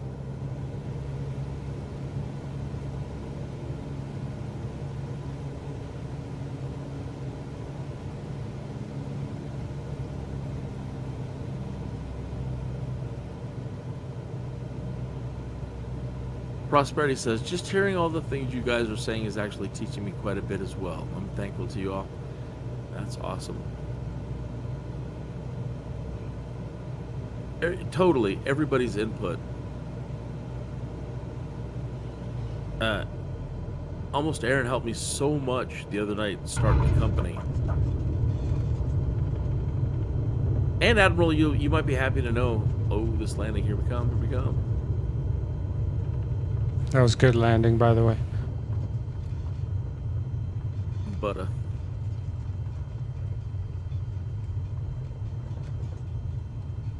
yeah, that was pretty.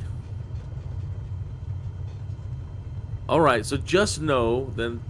I said I didn't want to push it, and I'm still don't want to push it. I just want to conclude by saying you did do the manual version of following the glide slope down. Later in the future, if you want to use, if you're in I think a bit more practice may be a good idea. just remember that at the concept where the diamond comes down, all you got to do is press that approach button, and the plane will do the rest. Yeah, that was a grand landing for sure. Did you ever watch, it might be before your time, Baa Black Sheep? No. With Robert Conrad? No, never heard of it. Okay. It was a show on NBC in the 70s, and it was about the fighter squadron, the Black Sheep, in the Pacific. And the main character played by this guy named Robert Conrad, he played Pappy, and Pappy was the flight squadron leader. And his pilots would have trouble landing on this little island runway. And so he set up these lights on the side of the runway, and they could either be white or red. And that would tell the pilot coming in if they're too low or too high. So the white and the red lights on the side of the runways today were invented by that guy, Pappy. And they're called Pappy lights.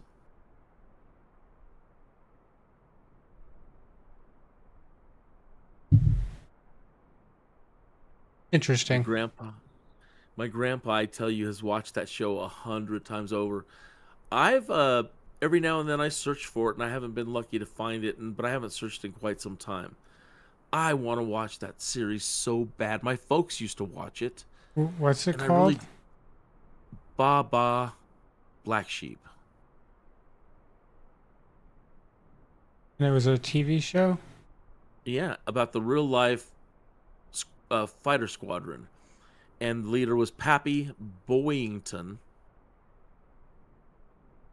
And he developed the Pappy lighting system. From 1976.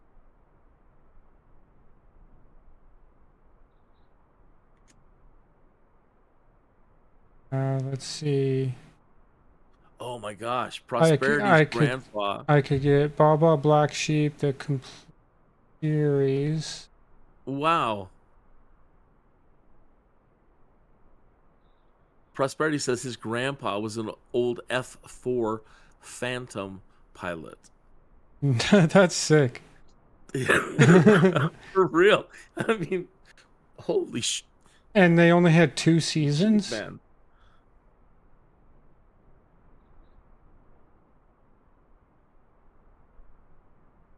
It looks like we're only 2 seasons. And I could download it for about 15 gig and have it on my private server if I ever wanted to watch it. Same. Nice. Yeah, I think. Anyway, I think I would imagine, and I'm hoping, when I watch the show, they do introduce that whole lighting system, and they show that scenario where the pilots, they can't tell if they're too high or too low. It's visually distorting. So like night. There's like different lens angles inside the light. So like you have to be at the right angle to see green or red or whatever. Yeah, they're white and red. White and red. So if you're seeing white, I believe you're too high. If you're seeing reds, you're too low. And so you want it to be too white and too red, and that means you're in the glide slope. Interesting. Yeah, so as you come in for landings, pretty much every airport you landed at should always have a set of pappies. Is that what those lights are at the very end of the runway, like on those poles?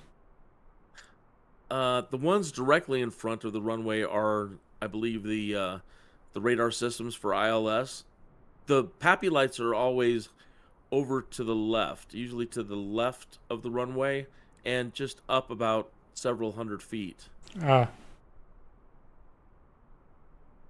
Or sometimes they're a little bit further out. Either way, it's two red, two white on the side of a runway. okay. IFR test. Put your skills through their paces.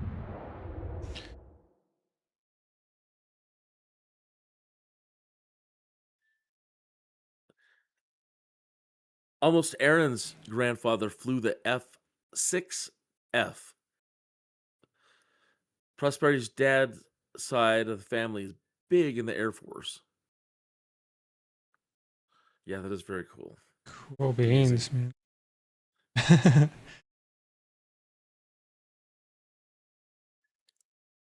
My dad was Army. That's about it. Not a big military family in any way.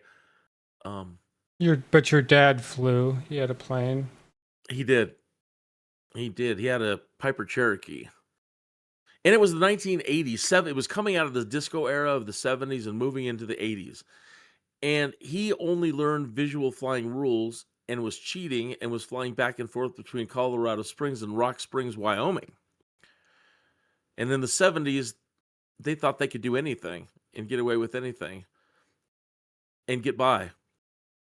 Hey, if I can drive a car. Anyway, my dad's got visual flight rules and he's coming or going. I don't remember. Either way, Dad got caught in a sudden storm. He didn't study the weather beforehand. He didn't do ATIS. He didn't flight plan. Uh-oh. He was a 70s guy that thought, oh, I'm going to grab my Coors and my plane and get the hell out of here. So he did just that, yeah. And he gets caught in a whiteout situation. He lost his freaking mind. My dad has never been a guy a person to lose your mind ever. He lost his mind. What did he do? Had to contact air traffic control and cry to them to direct him to the ground. Wow. I bet that was scary, though. Horrible, horrible. If you don't fully understand your instruments, oh my, you don't know what's up, what's down, what's left or right. If there's a mountain in front of you, you don't know anything. You're so hopeless. You're so hopeless. That's why learning instrument flying is so empowering, because you become a Jedi. You don't have to look out the window. You can get there. Shall we take this 12-minute test? Yeah. So my dad lost his mind and he decided to sell the plane. He lost his will to fly. And he's told that some guy came over with a white powdery substance and two pretty much show girls on his arm. That's a polite word. And they finagled and my dad was stupid and sold it for cheap. Anyway, this asshole flew it into Pikes Peak. What an idiot. Yeah, and I guess I don't know if he had one or more of the chicks with him, the ladies with him, but he took them with him. Because he didn't know what the hell he was doing. He was a 70s dude who thought he could just do it's it time too. to put what you've And learned into fly practice. around mountains without We're at 5,000 feet following a GPS route towards Sunberg. I'll ask you to perform some handling tasks to test your IFR flying skills. Follow the GPS, as shown in magenta on your CDI, maintaining 5,000 feet and 110 knots. Okay, still maintaining the GPS course, take us down to 3,500 feet, keeping 110 knots airspeed.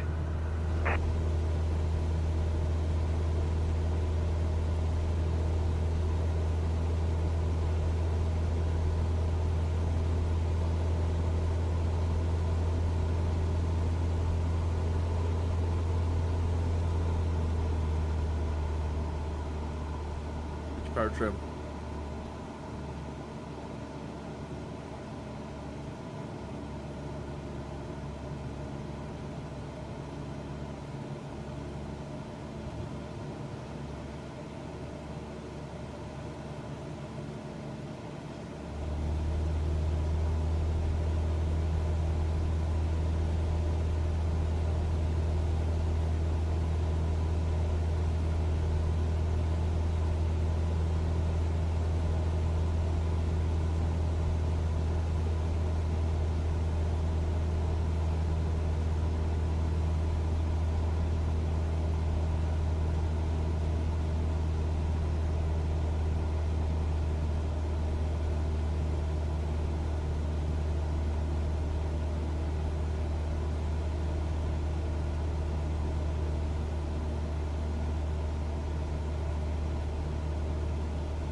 Next, keep us at 3,500 feet and make a left turn onto heading 060.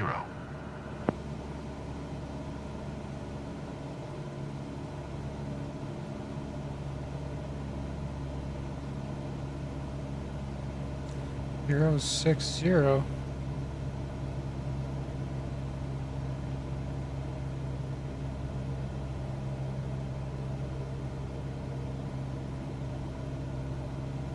Watch your speed, we want 110 knots.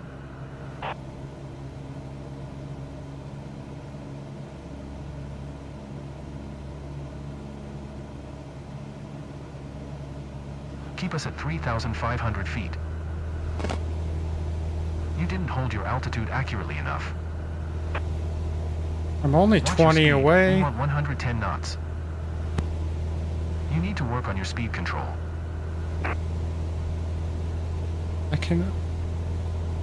I've got button presses. I'm trying. Relax, man.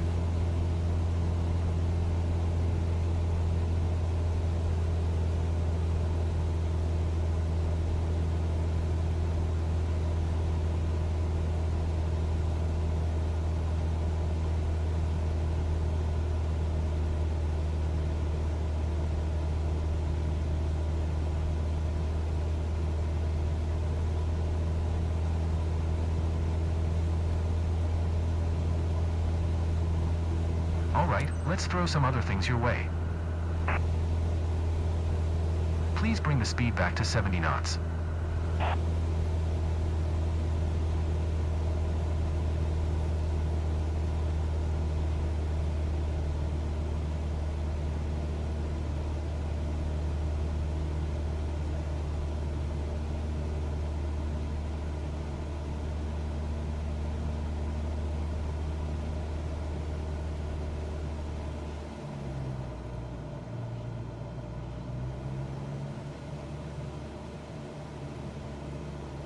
Keep the nose up about 5 degrees and then lower your throttle.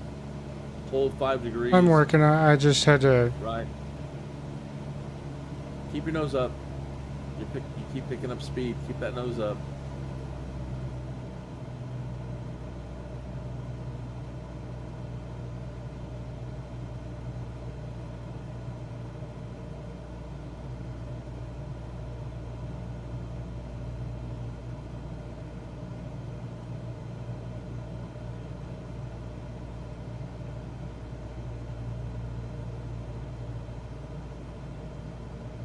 Keep us at 3,500 feet.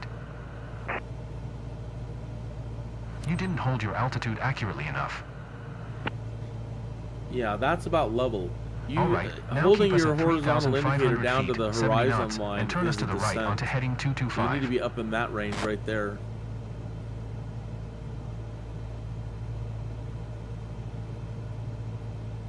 There you go.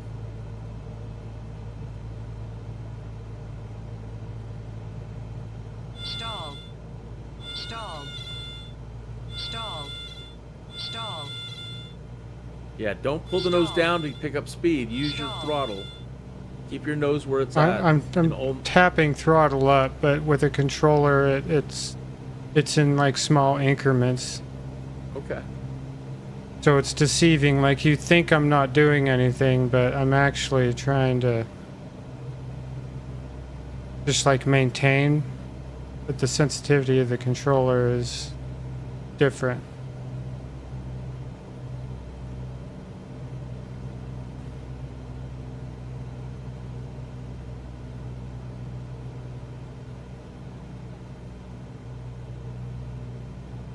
Stall.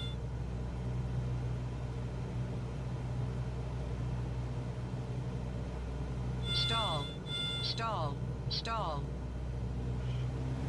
Stall. Yeah, keep your nose on 5. Right on it.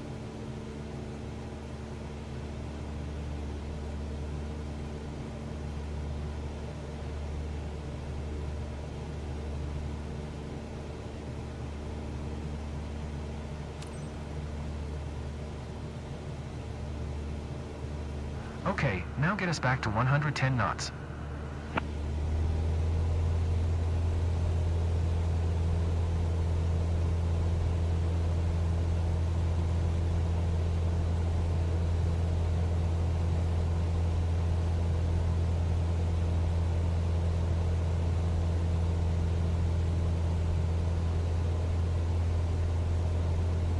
Don't climb. Just keep the nose down, and then increase the throttle. Keep your nose straight. I'm more or There you less go. watching the arrow next to the speed up and down. Yeah, there's so much going on. Keeping your eye moving around the screen the whole time, it's tough sometimes. But your eyes have got to keep, it's constant scanning, back and forth, up, down, left, right, constant scanning.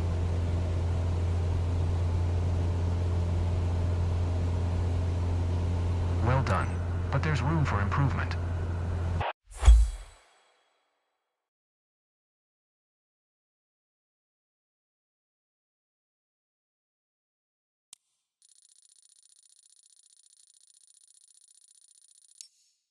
At least I got a B.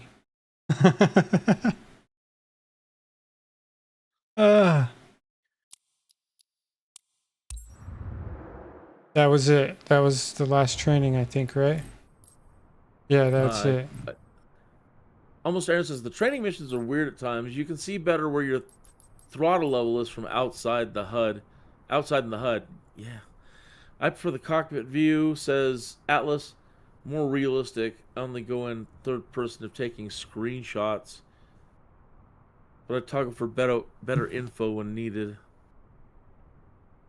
Congratulations, man. Now, do I spend like all of my money on the exam? If I fail, I can retake it for free.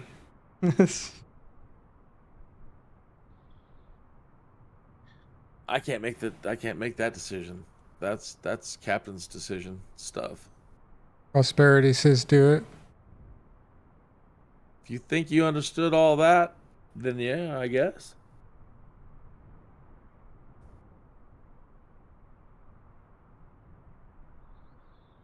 I don't think the exam is like as picky as like the training exams, in my opinion. Am I right in that thinking?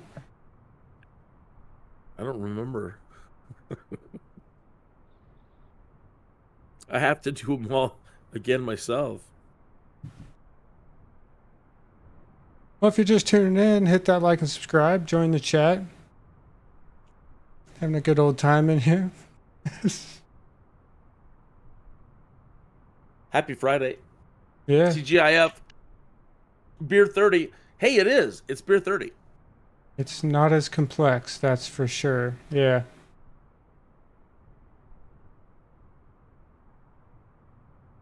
Investment for later career. Yeah, because if I do this, it unlocks other things in the missions, right?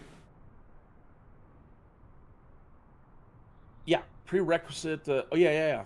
Yeah, so if even if I just like barely pass the thing, it's gonna open more missions.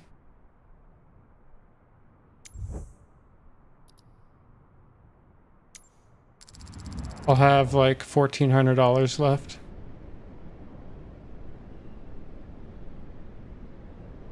But yeah, a subscribe and a like would be much appreciated about now. If you're into watching Noob learn to fly and be instructed by his cohorts. Yeah, there's at least 4 of us in here, and I was busy jumping in here, and I didn't even hit the like. I've just hit the like button. So now we need the other fellows to hit the like button. Hit the like button, damn it. Brings me motivation. It's gonna help a lot. No subs yet. That's okay.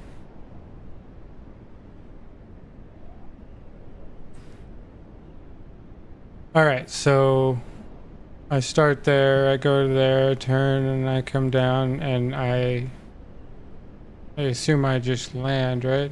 Visual will no longer apply. Pilots must rely on their instruments rating to allow them to fly, obtaining instrument flights. Okay. Alright. I can turn the clouds off, but that defeats the purpose. We'll leave those alone.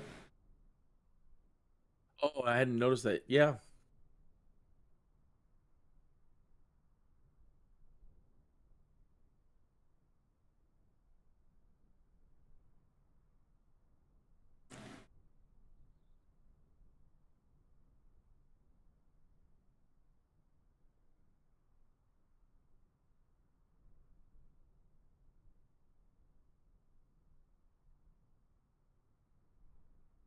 Oh, they still leave the clouds on even if you turn them off? Interesting. I was going to say, like, I know yeah, that that this doesn't weather make can sense. look daunting, but you will be able to perform That's a your beautiful approach shot. by relying on your aircraft's instruments, just like you did in your training. Cessna Tree 8 Bravo. Did you hear my last transmission? Oh, do I need my thing?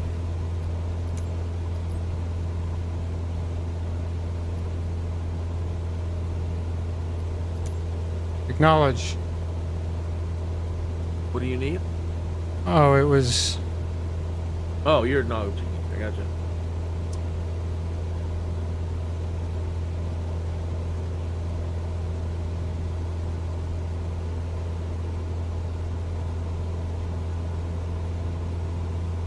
Do that again.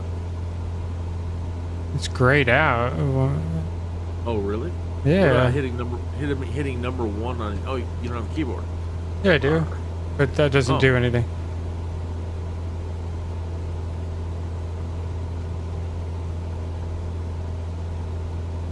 Yeah, I'm gonna turn right here. And nosedive to 2100.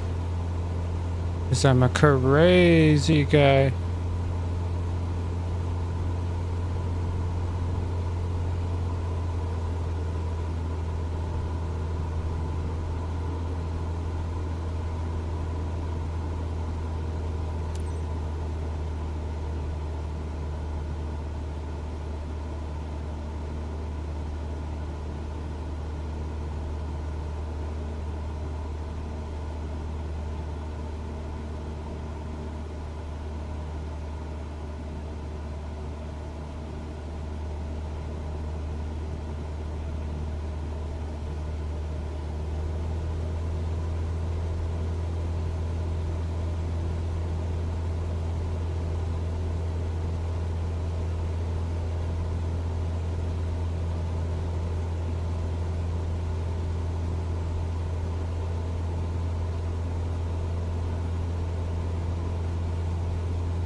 Aviate, navigate, communicate. In that order, it says almost Aaron.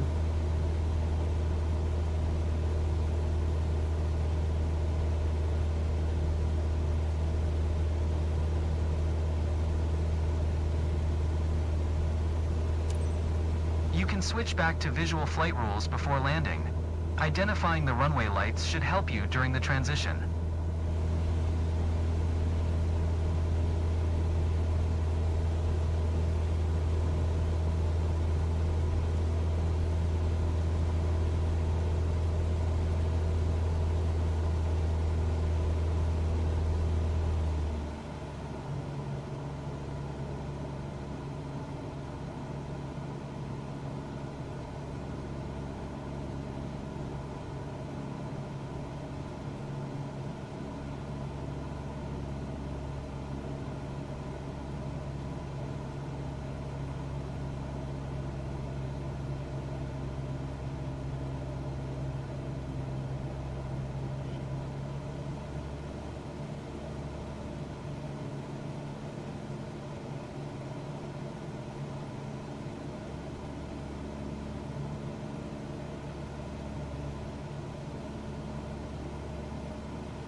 can't say shit, bro.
Beautiful.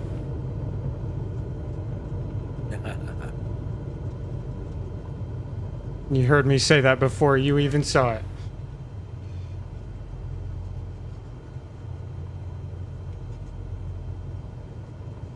Yeah, for sure.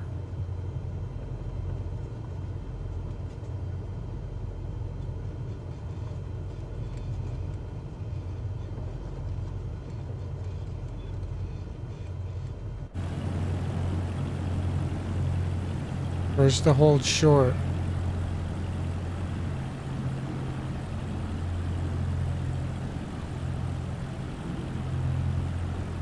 Yeah, where's the hold short?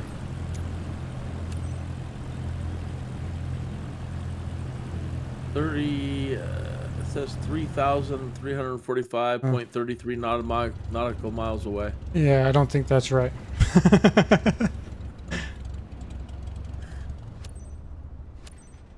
I'll just skip to that and then we'll do that. Great job. You've passed the test. There's a few areas where you could improve, but that was a solid performance.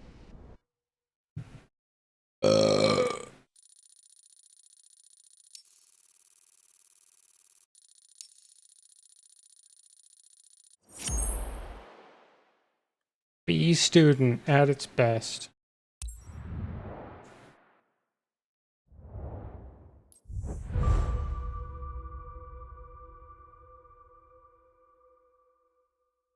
Congratulations. Fantastic.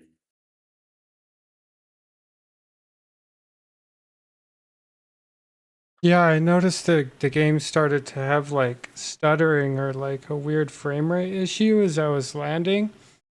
Then Aaron says, you know, if the game starts to stutter from bad waypoints.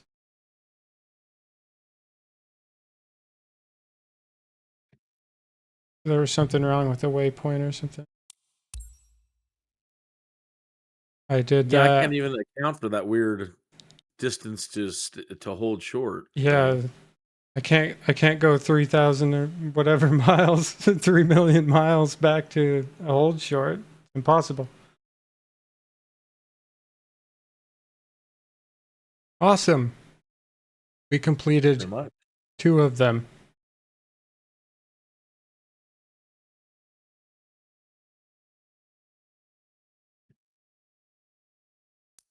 Right. All dude? right, gents. That was fantastic. And you did amazing. I have cats to feed, and it's Friday night, and some other things to do. And then I'm going to get back to Sounds good. my company stuff. So that was fantastic hanging out with you for this. Yeah, it's good. I hope I didn't good drive you stuff. too nuts. No, it was good. It was good to have people around to hang out and chat through the process. Good So information, Prosperity- good process. Oh, thank you very much. So Atlas and Prosperity and Admiral, it was nice to see you all over here. And hopefully I'll see you guys tonight or later in the future. Yeah. Y'all have a great night. Happy Friday night. Later. Uh-huh. And yes, Prosperity, Aaron, Atlas. Appreciate you guys hanging out. Your info. We will call it here for now. Definitely appreciate you guys. See you on the next one. Yeah, I'll look forward to it as well. Maybe some more tomorrow. We'll see. Later.